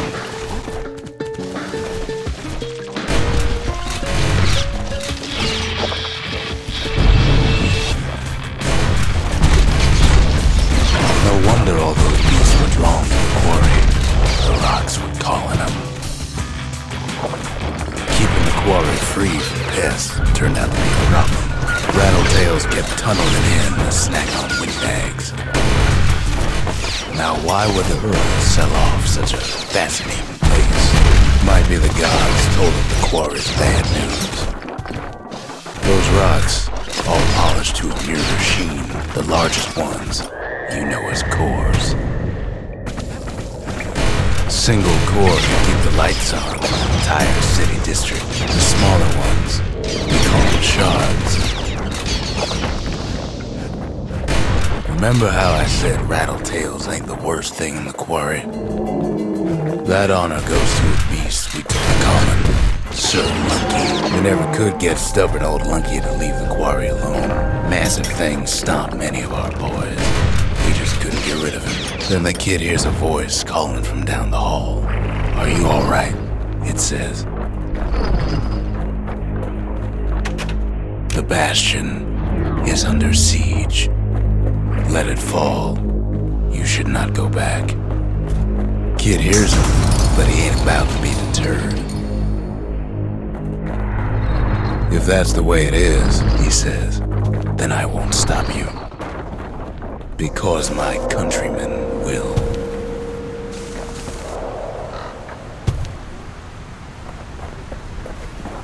The next part's hard to talk about, no matter how many times I try.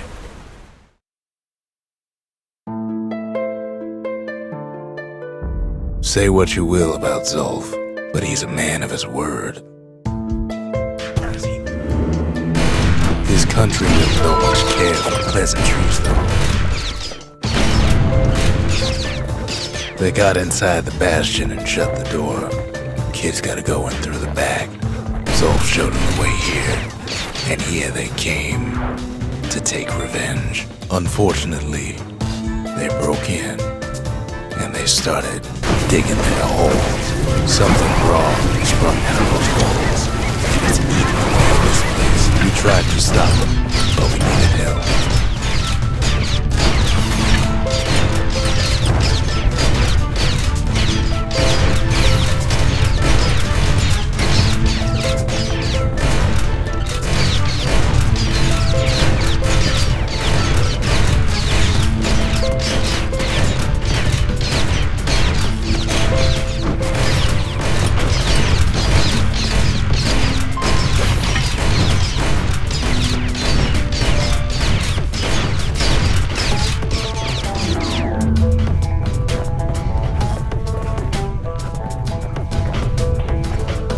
Somehow, some way, he sends those Ura packing. Problem is, it didn't matter. Zulf's plan worked.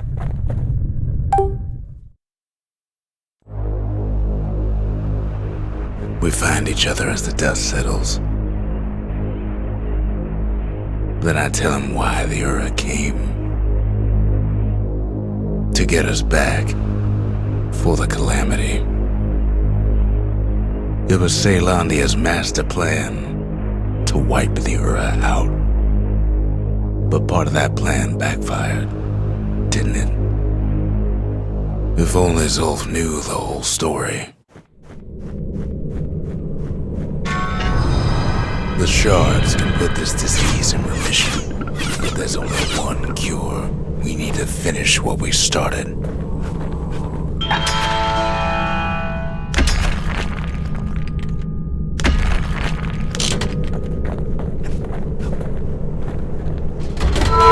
The memorial may be finished, but our part is far from over. I've asked a lot of the kid, but this is something he's done on his own. The Ura swooped down from the east. At least now we know the way.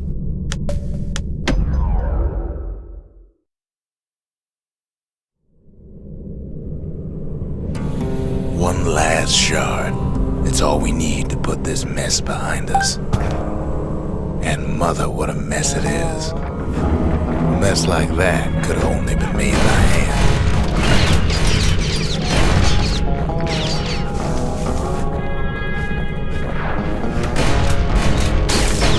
At the heart of the calamity was a simple idea. We never wanted to go to war again.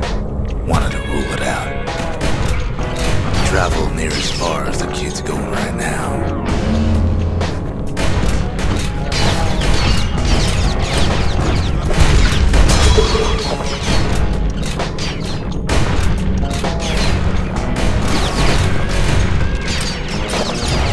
Most of our efforts didn't bear fruit. Then there was a breakthrough, but it didn't come from one of our people. It came from an Ura. A brilliant young scientist named Ven. Ven worked for the Mancers, the sharpest knives in the city's drawer. With his help, the Mancers devised a way to seal the Ura tunnel shut in a flash. Just like that, every last Ura living in the Tassel Turtle would be gone.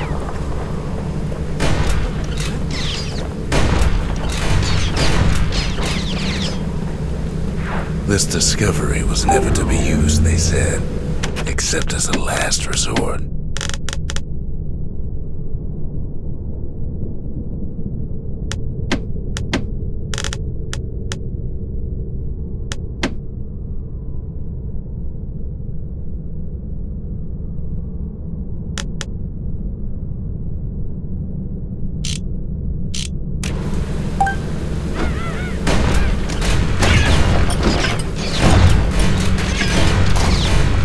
Ven didn't like being manipulated.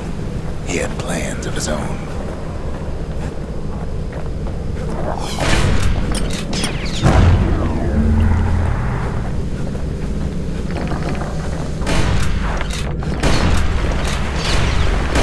He sabotaged the Mancers' little science project, set it to blow up in their faces.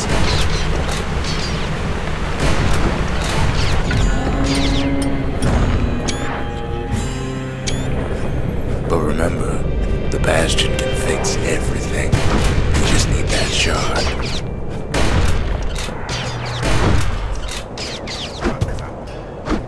Too bad the Ura ain't exactly been willing to collaborate on that front.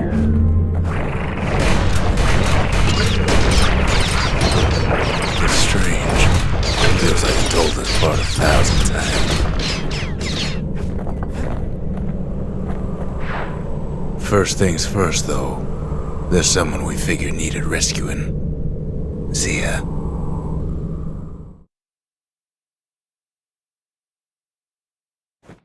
The Ura fell back, no doubt planning the next move, but we knew ours already.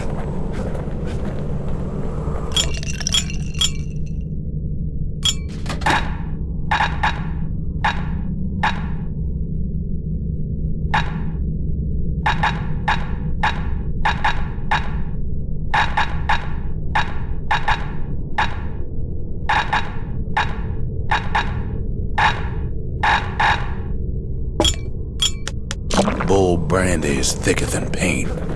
Makes your skin feel as tough as knife bark. There's something we had to do before going after that last shard.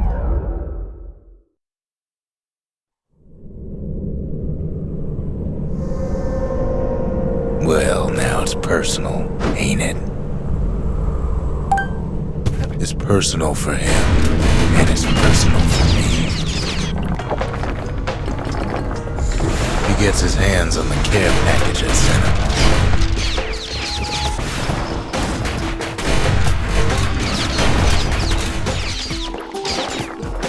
It's not the time to get reckless.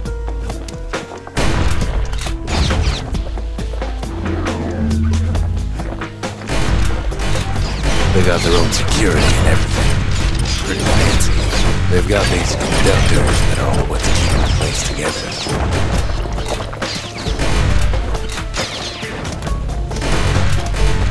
Those rocks are like tumors, the same kind the Ura planted in Bastion. Well, the Ura must be in a panic right about now. They even sick their little rattletail pets on the kid. Those rodents are just a bump in the road. Kid returns their greeting tenfold.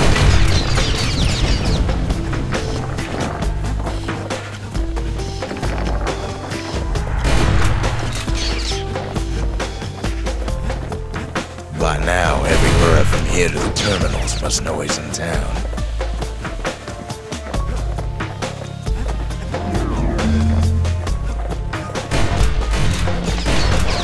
Most of the Ura's conductors are squared away in the middle of the hollow.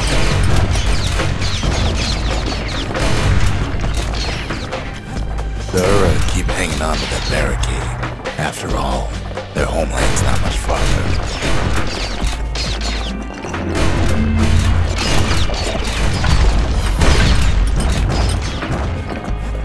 Some of them are downright bewildered by what's happening. Maybe they know they've lost this, lost a kid. They underestimate us, as paying going wrong. Yes, our people caused the calamity, but here we are trying to fix it. So those old souls should have got to know us better. Maybe I should have trusted him, told him everything I knew.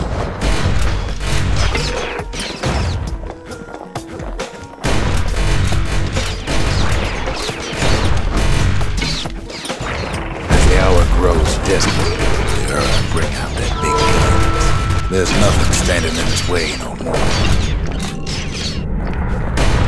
But when this is all over, it'll all be water under the bridge.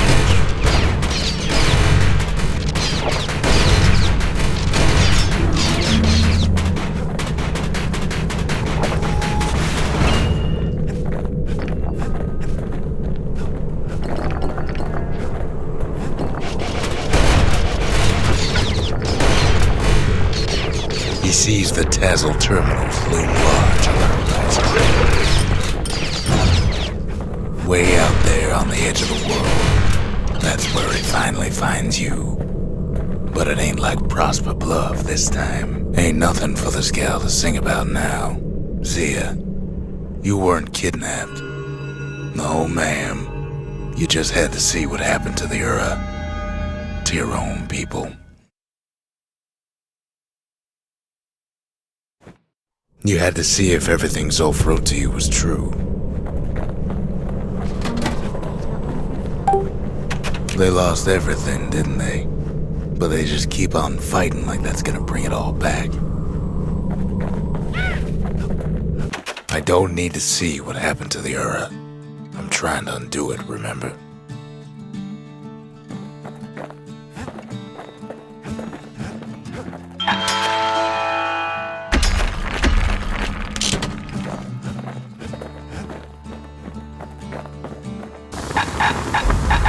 His bow's looking lean and mean like a prize fighter. That ought to give those dueling pistols a little extra kick. That mortar's gonna leave a lasting impression. Without an insulated air intake, that thing's liable to blow up on you.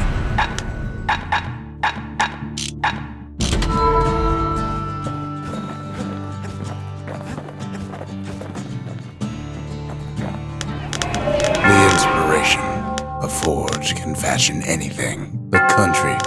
She's all to pieces now, but still looking good.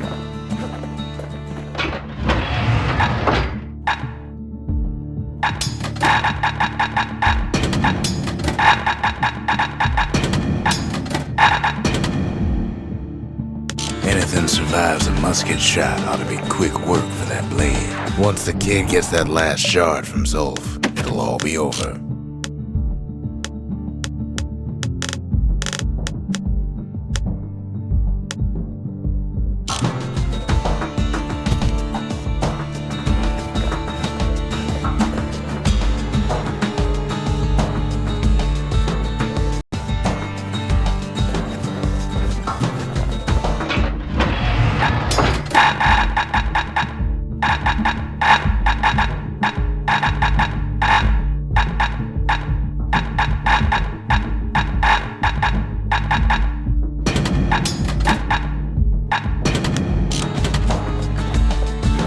Part of the rippling walls floated by, so I caught the kid's old knapsack. It's hard to sleep easy these days, what with everything that's happened.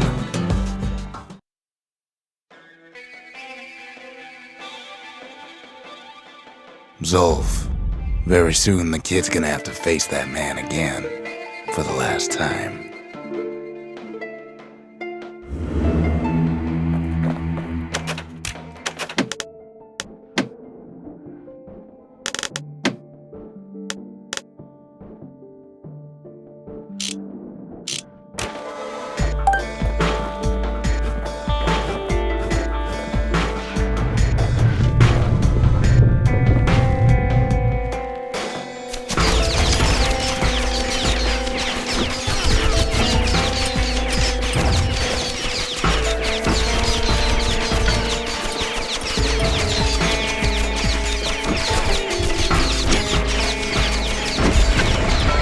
They met on the worst day of Zolf's life.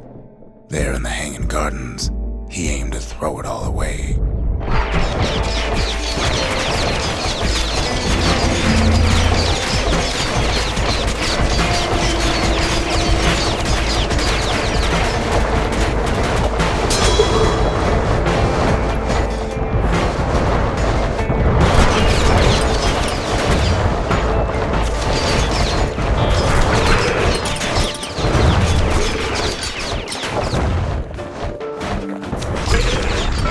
It wasn't the first time Zolf had nothing to lose. He was born to a simple Ura couple who didn't last long before plague took him.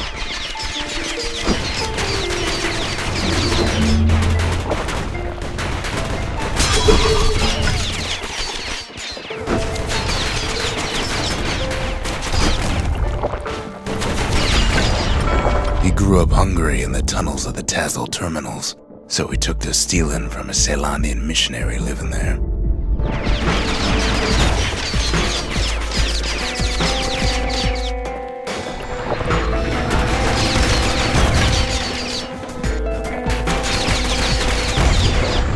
He once got sloppy with his thieving hands.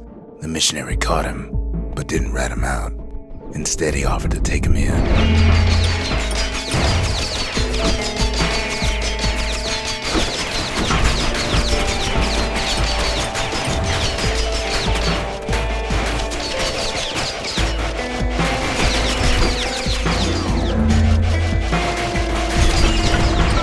That missionary raised Zolf like a gentleman, like he was his own son.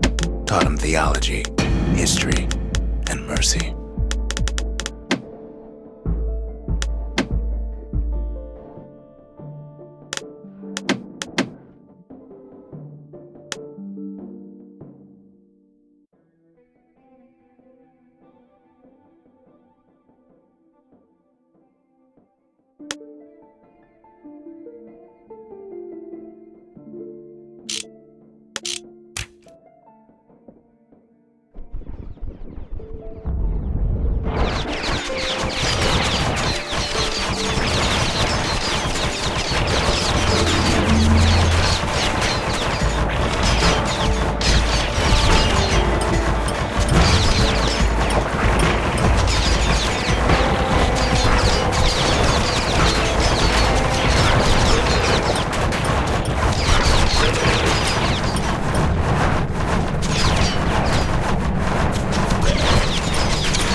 to continue his work, to bring about a lasting peace between the Ura and Zealandia.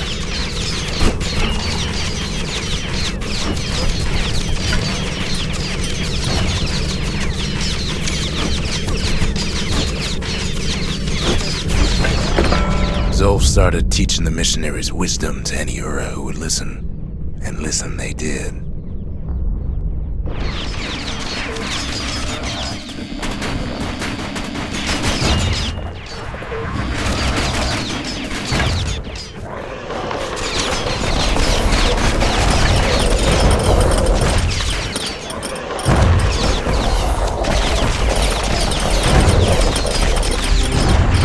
He advocated tolerance and argued that the Ura should atone for the war.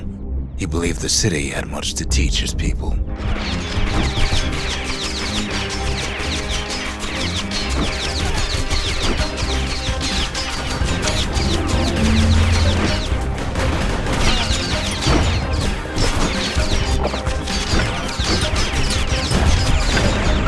However, Zolf felt he could only do so much in the Tassel terminals.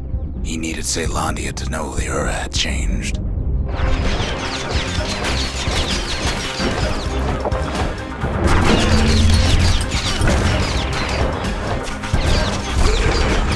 He decided to do what the missionary did many years before. He left the city of his youth to brave a savage land.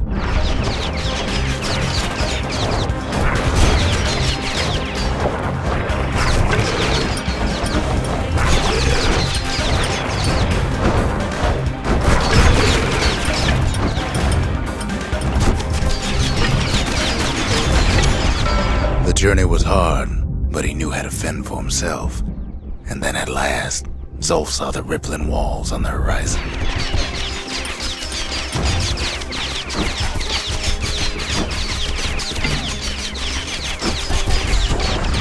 He endeared himself to city folk straight away, and in turn he fell in love with the city and its people. One in particular.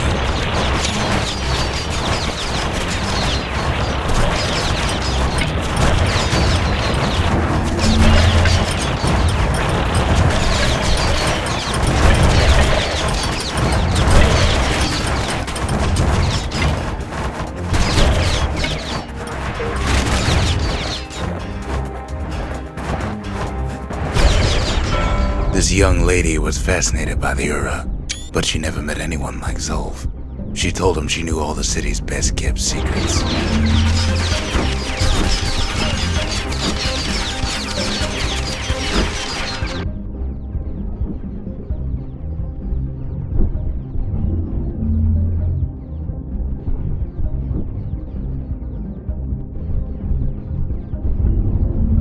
The Hanging Gardens was their favorite spot. It was there that Zolf clasped their hands and proposed in proper Zealandian style.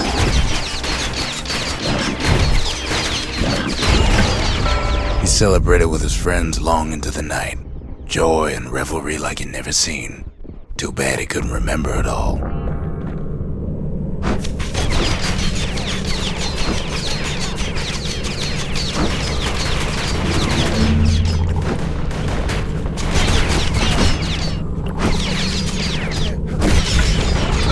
He woke up alone underground inside the Ura Zealandian War Memorial, built like an Ura den. But something was wrong.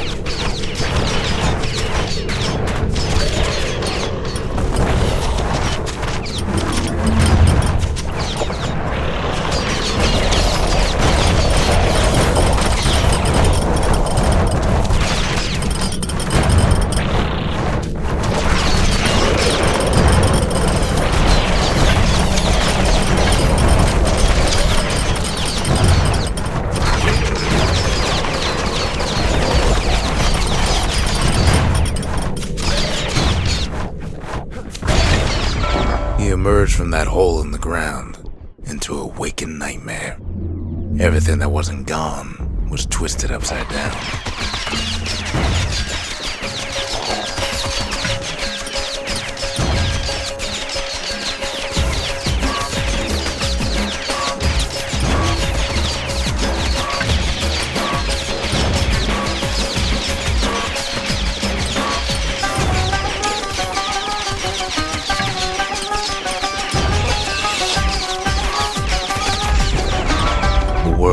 frozen, air thick with ash. What few faces he saw on the street stared back at him with gray and vacant eyes.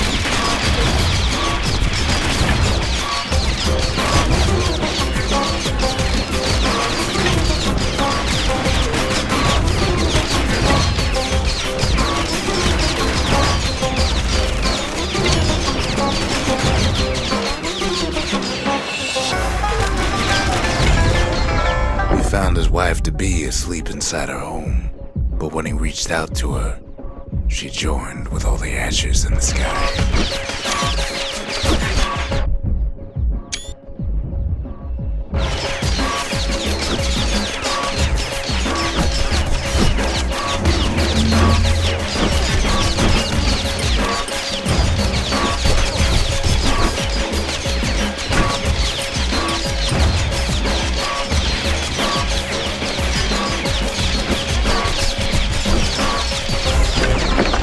So Zolf returned to where he proposed in the Hanging Gardens, and there he stood, as if the gods would answer him.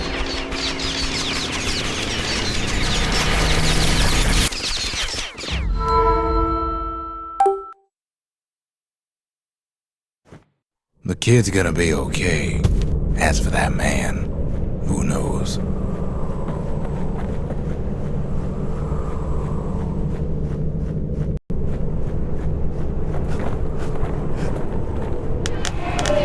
Faith.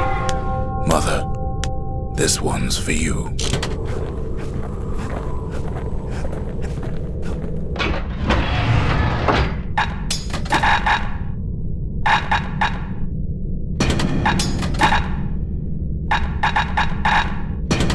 Want to stay alive in the wilds, pack a pair of pistols and a good blade. Could use a little shut-eye, I suppose.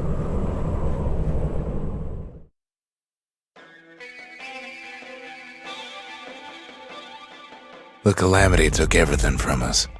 Might be it took even more from Zolf.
They met on the worst day of Zolf's life.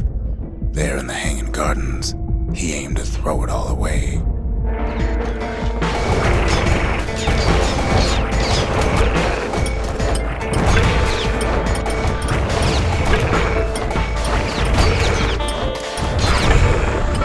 It wasn't the first time Zolf had nothing to lose.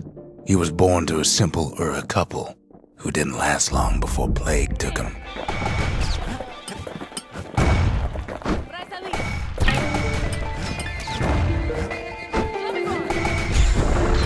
He grew up hungry in the tunnels of the Tassel terminals, so he took to stealing from a Ceylonian missionary living there.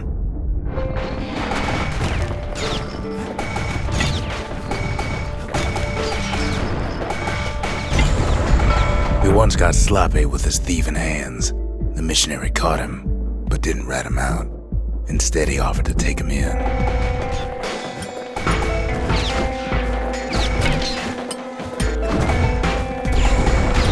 That missionary raised Zolf like a gentleman, like he was his own son.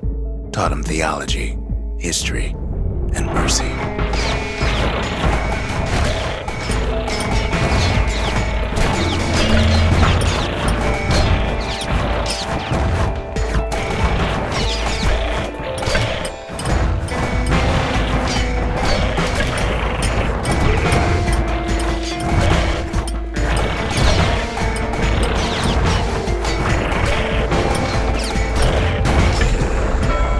missionary passed away, Zulf promised to continue his work to bring about a lasting peace between the Ura and Caelondia.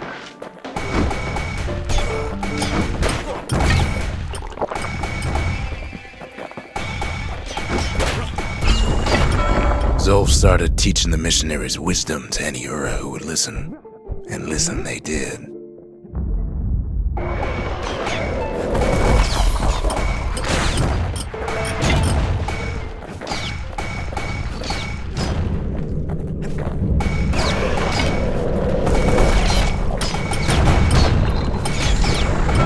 He advocated tolerance and argued that the Ura should atone for the war. He believed the city had much to teach his people.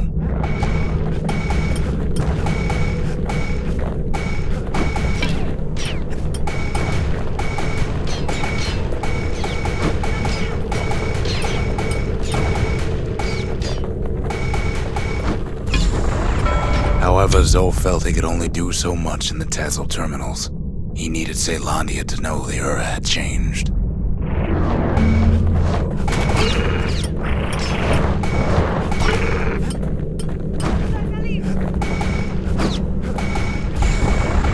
He decided to do what the missionary did many years before. He left the city of his youth to brave a savage land.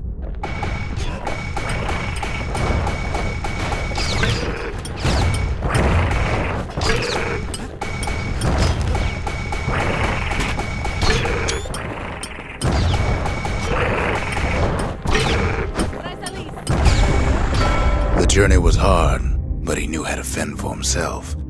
And then at last, Zulf saw the rippling walls on the horizon.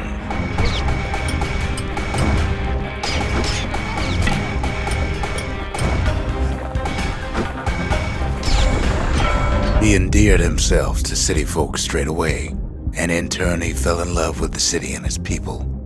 One in particular.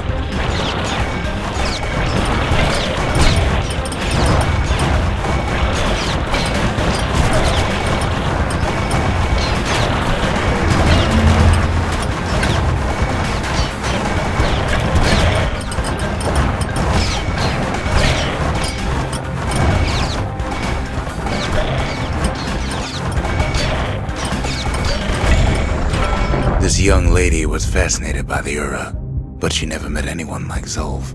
She told him she knew all the city's best-kept secrets.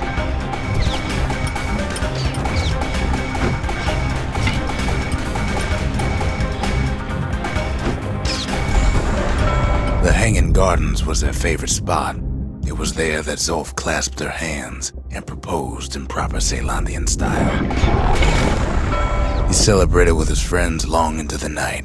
Joy and revelry like he'd never seen. Too bad he couldn't remember it all.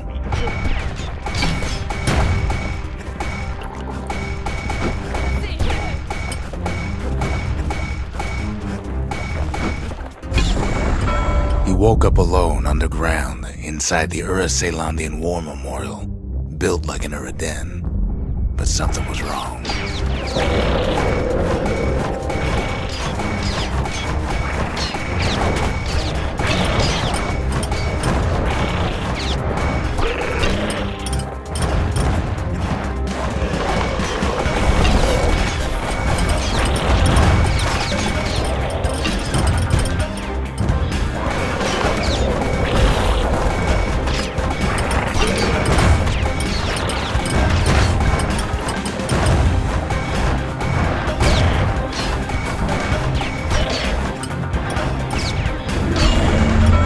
Emerged from that hole in the ground into a waking nightmare.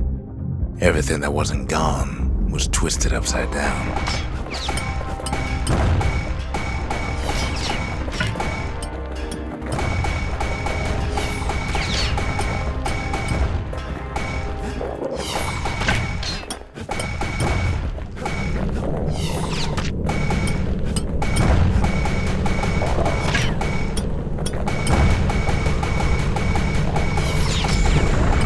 The world was frozen, air thick with ash. What few faces he saw on the street stared back at him with gray and vacant eyes.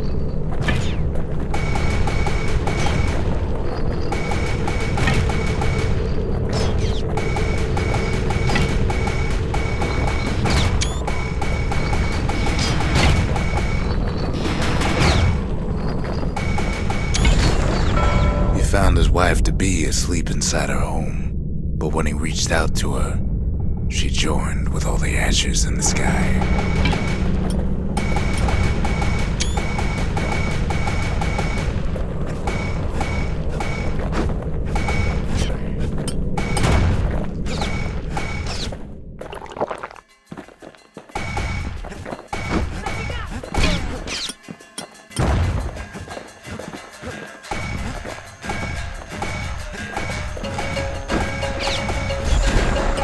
And so Zolf returned to where he proposed in the Hanging Gardens, and there he stood, as if the gods would answer him.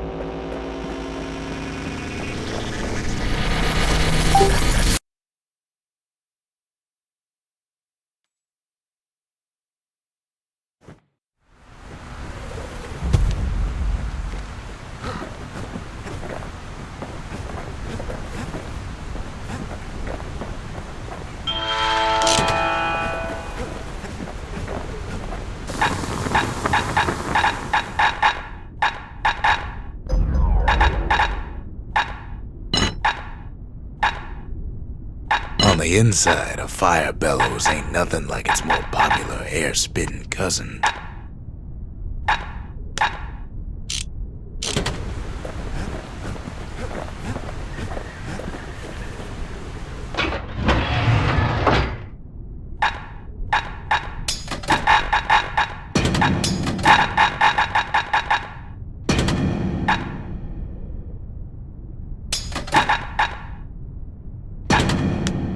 Got a feeling those tools ain't just for use at the old forge. But I wouldn't give her a good night's sleep.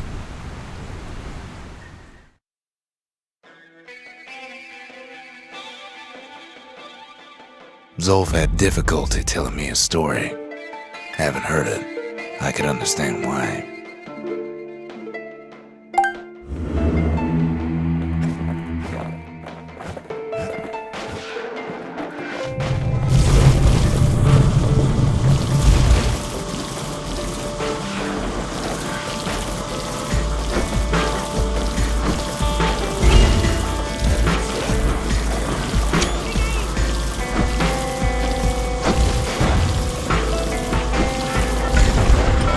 They met on the worst day of Zolf's life. There in the Hanging Gardens, he aimed to throw it all away.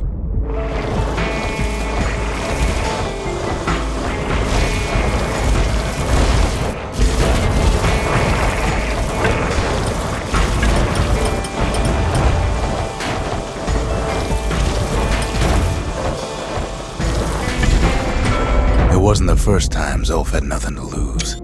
He was born to a simple Ura couple who didn't last long before plague took him.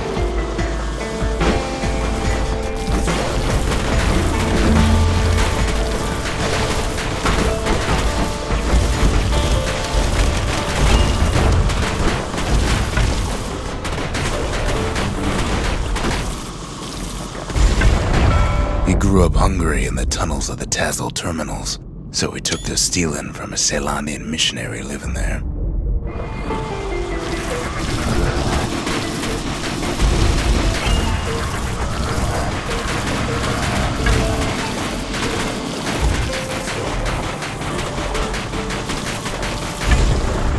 He once got sloppy with his thieving hands. The missionary caught him, but didn't rat him out. Instead, he offered to take him in.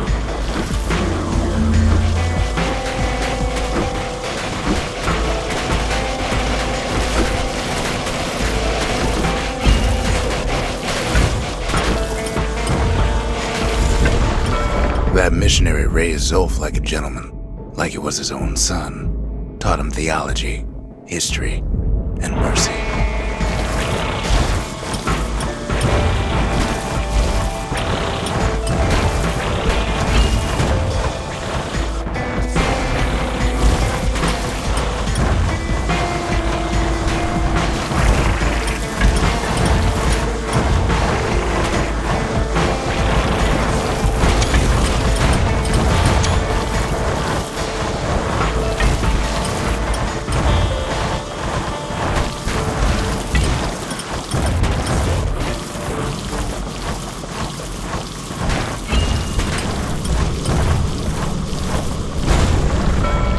missionary passed away, Zulf promised to continue his work to bring about a lasting peace between the Ura and Zealandia.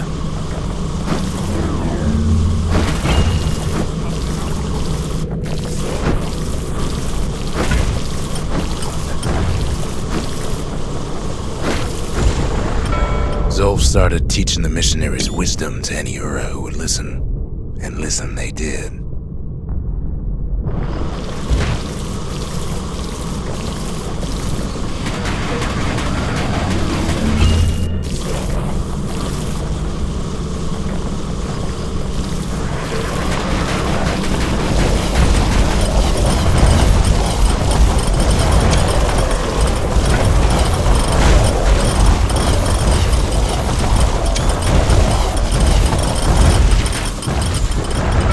He advocated tolerance and argued that the Ura should atone for the war.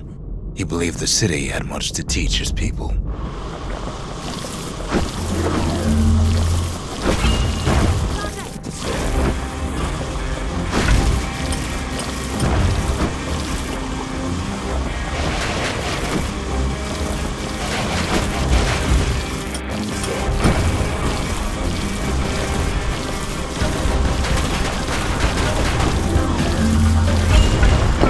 However, Zulf felt he could only do so much in the Tassel terminals. He needed Zealandia to know the Ura had changed.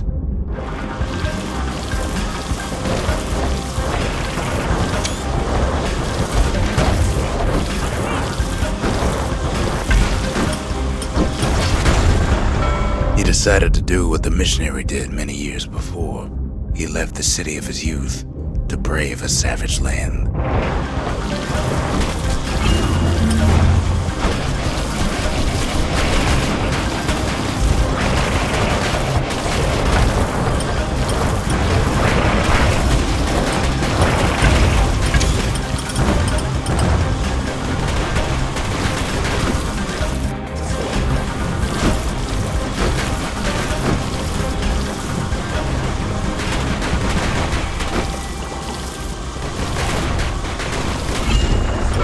The journey was hard, but he knew how to fend for himself. And then at last, Zulf saw the rippling walls on the horizon.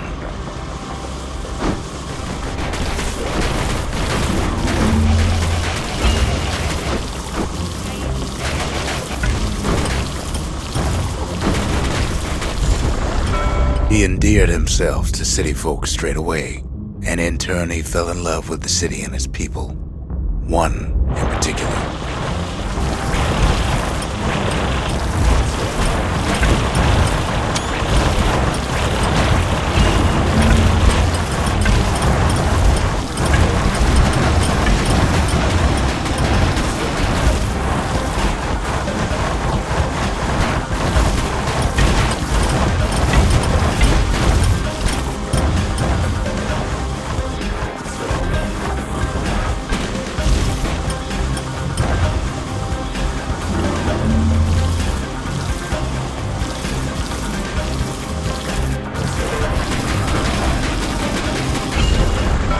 This young lady was fascinated by the Ura, but she never met anyone like Zulf. She told him she knew all the city's best-kept secrets.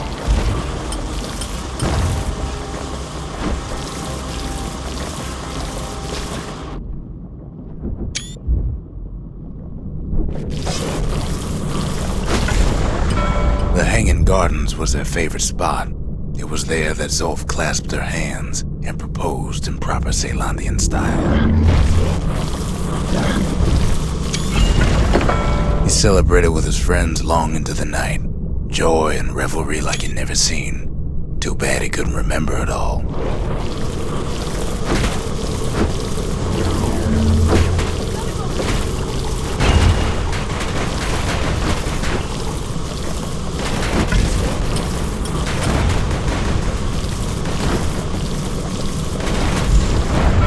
He woke up alone underground inside the Ura Zealandian War Memorial, built like an Ura den. But something was wrong.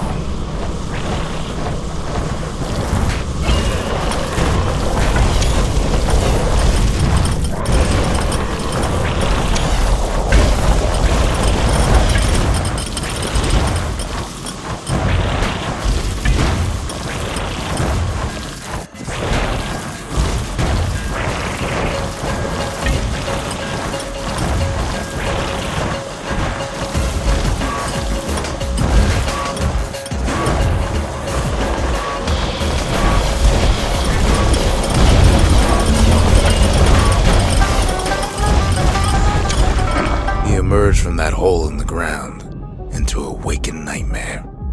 Everything that wasn't gone was twisted upside down.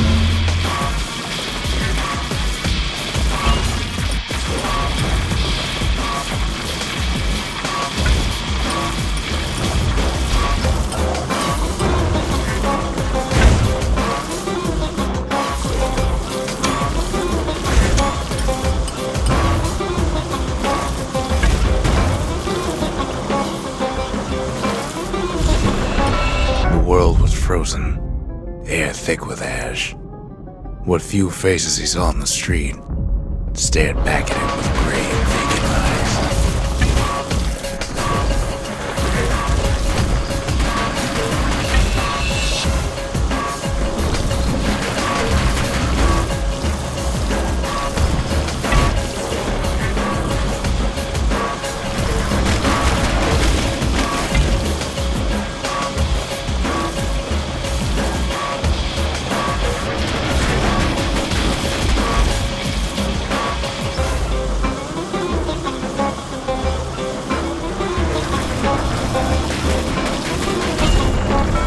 Found his wife-to-be asleep inside her home, but when he reached out to her, she joined with all the ashes in the sky.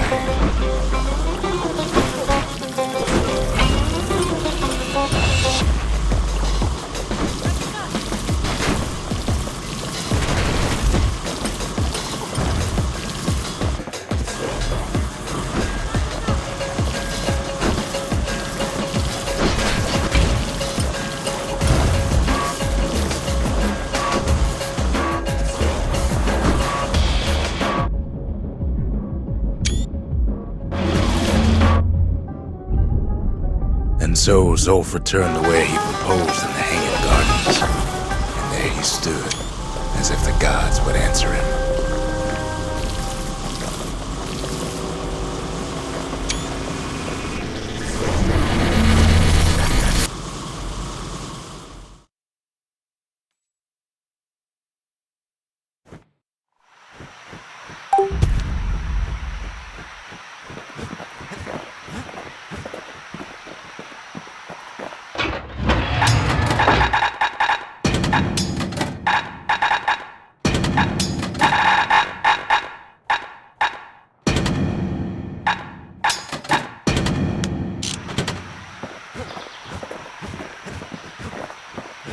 Once the kid gets that last shard from Zolf, it'll all be over.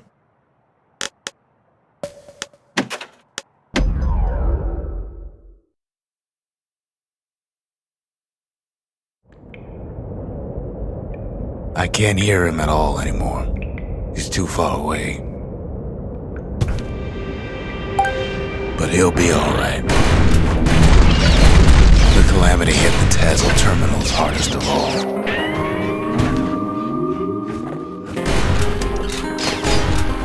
You know why Zolf was back there. All his old friends and family were there. Zolf must be there all alone, just waiting. You know what's funny? Look around. There's not much left to do here in Bastion, I'm afraid. So why not tell each other stories to pass the time? But see it. There's another reason I've been telling you all this. When the kid brings back that shard, the Bastion will be complete. Everything will be back to normal. Problem is, we'll all be gone.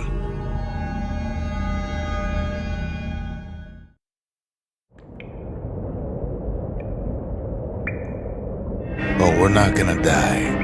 It's more like all of this will just stop. Things will go back to the way they used to be. This whole place is a living record of the times before the calamity. The way things were before this story. You'd be your old self again. Think of all those times that didn't go your way.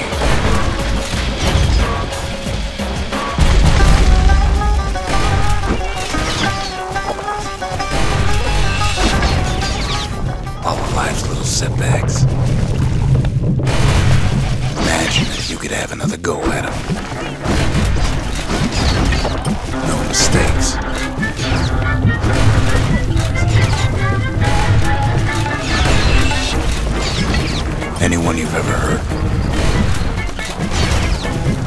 Everything you've ever done, you can do it over. And wouldn't that be grand? I guess there's nothing more to say.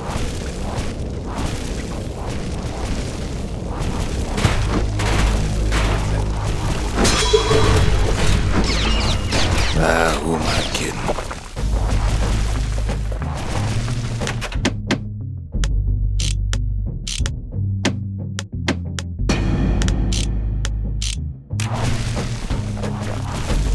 Look. There's something else. A confession. How come I know so much about the Bastion?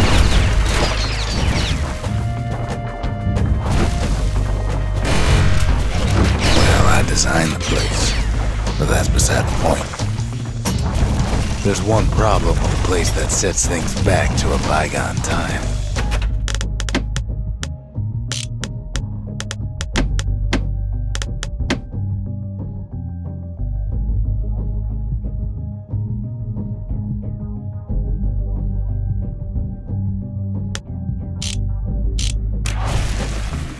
You can't test it.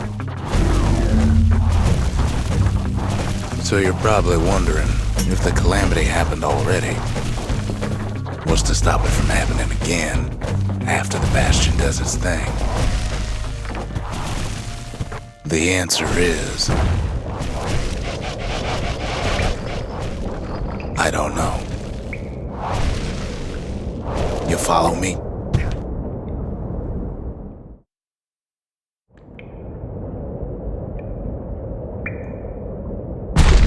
You're wondering if there ain't some other way out of this mess. It's alright. I can tell.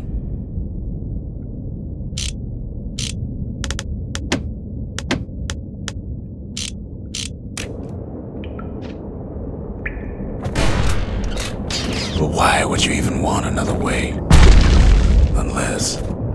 Unless you wanted to stay here with us.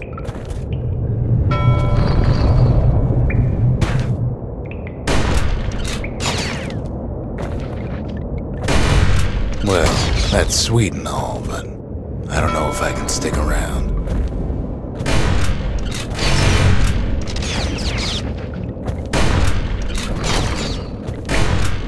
The weight of the calamity, it's on our shoulders. We can't just let it go.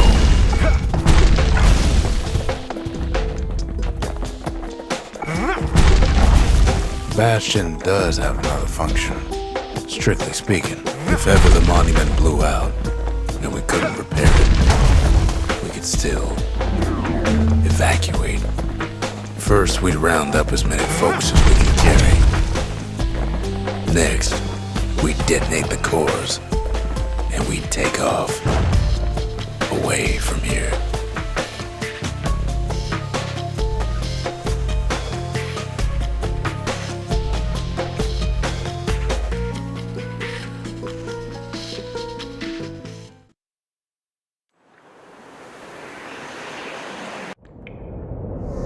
You know Zolf and his countrymen won't be giving up that shard without a fight, don't you?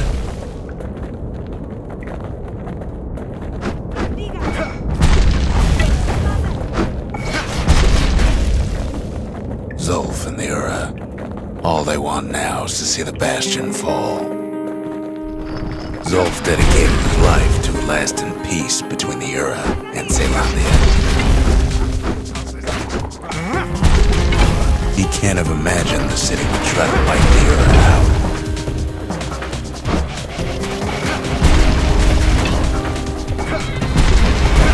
Zolf ain't lost every shred of decency though, has he? He tried to warn you about his plans. He tried to warn the kid.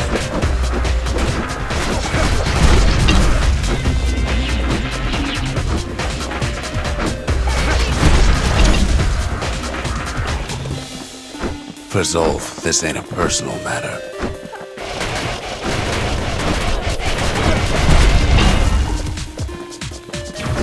It ain't a simple matter of pride either.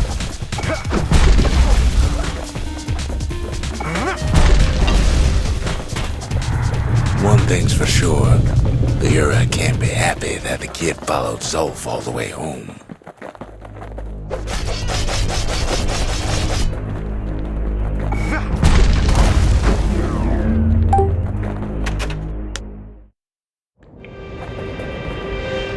Kid saved Zolf once, but I don't think he made the same mistake.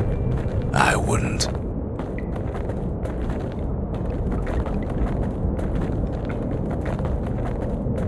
Don't you worry, though. Once the Bastion's restored, it'll all be alright. Although, after talking it over like this, guess I'm beginning to have my doubts.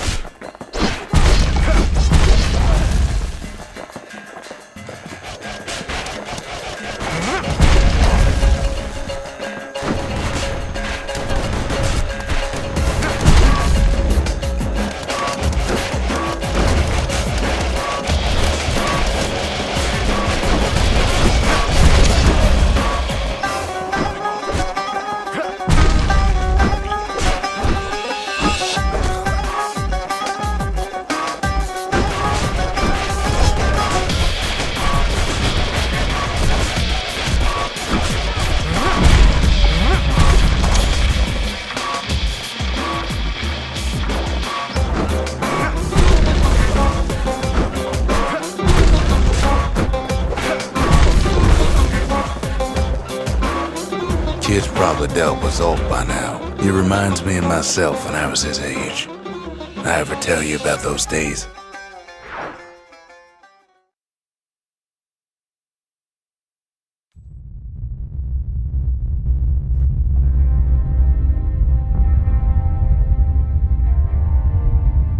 Hey, kid.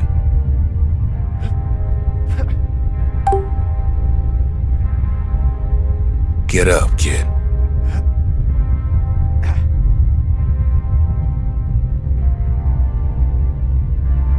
Come on, that ain't funny. I said get up.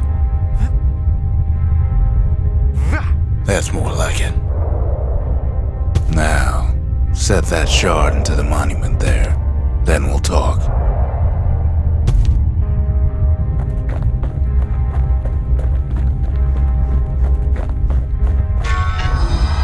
The Bastion. It's finally finished. Now, there's something I want you to see.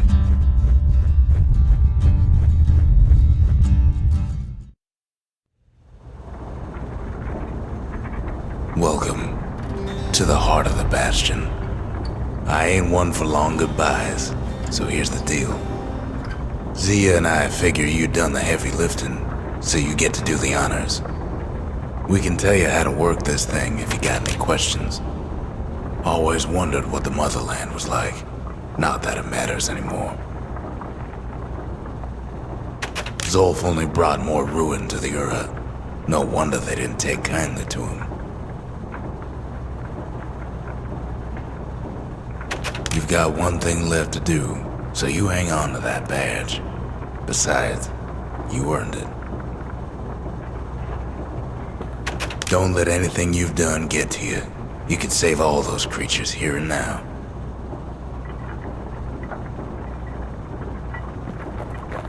You can undo the calamity here and now. Go on, kid. And before I forget, thank you. You made it. When I finally found my people, I told them we could help. They just took me for a traitor. Glad you showed up. If I could be any place I wanted, I'd stay right here. We could go anywhere in the world.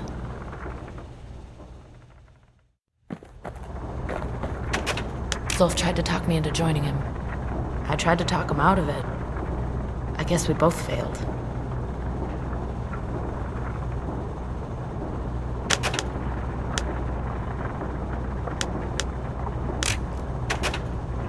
So, let's see. You can either prevent the calamity, or stick around with me and Rex. I'd hate to be in your shoes.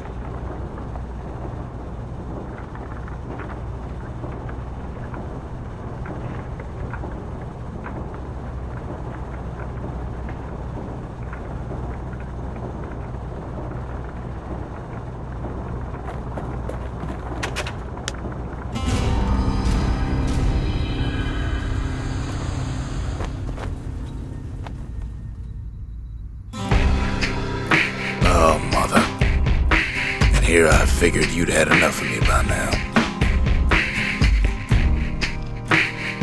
You could have undone the calamity itself, but instead you want to stay in a world like this.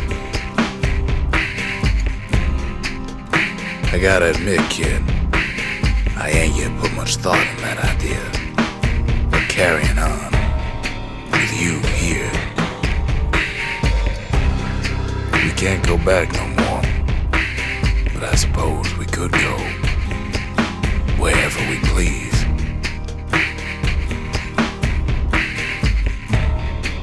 And if anyone's left out there, I sure would like to see the look in their faces when we dock this thing right on their doorstep. Getting ahead of myself, though. I'm gonna need a first mate. What do you say? I set myself, fly the wind, it will take me back to my home, sweet home. Lie on my back, climb to make it wait for me. I'm coming home, sweet home.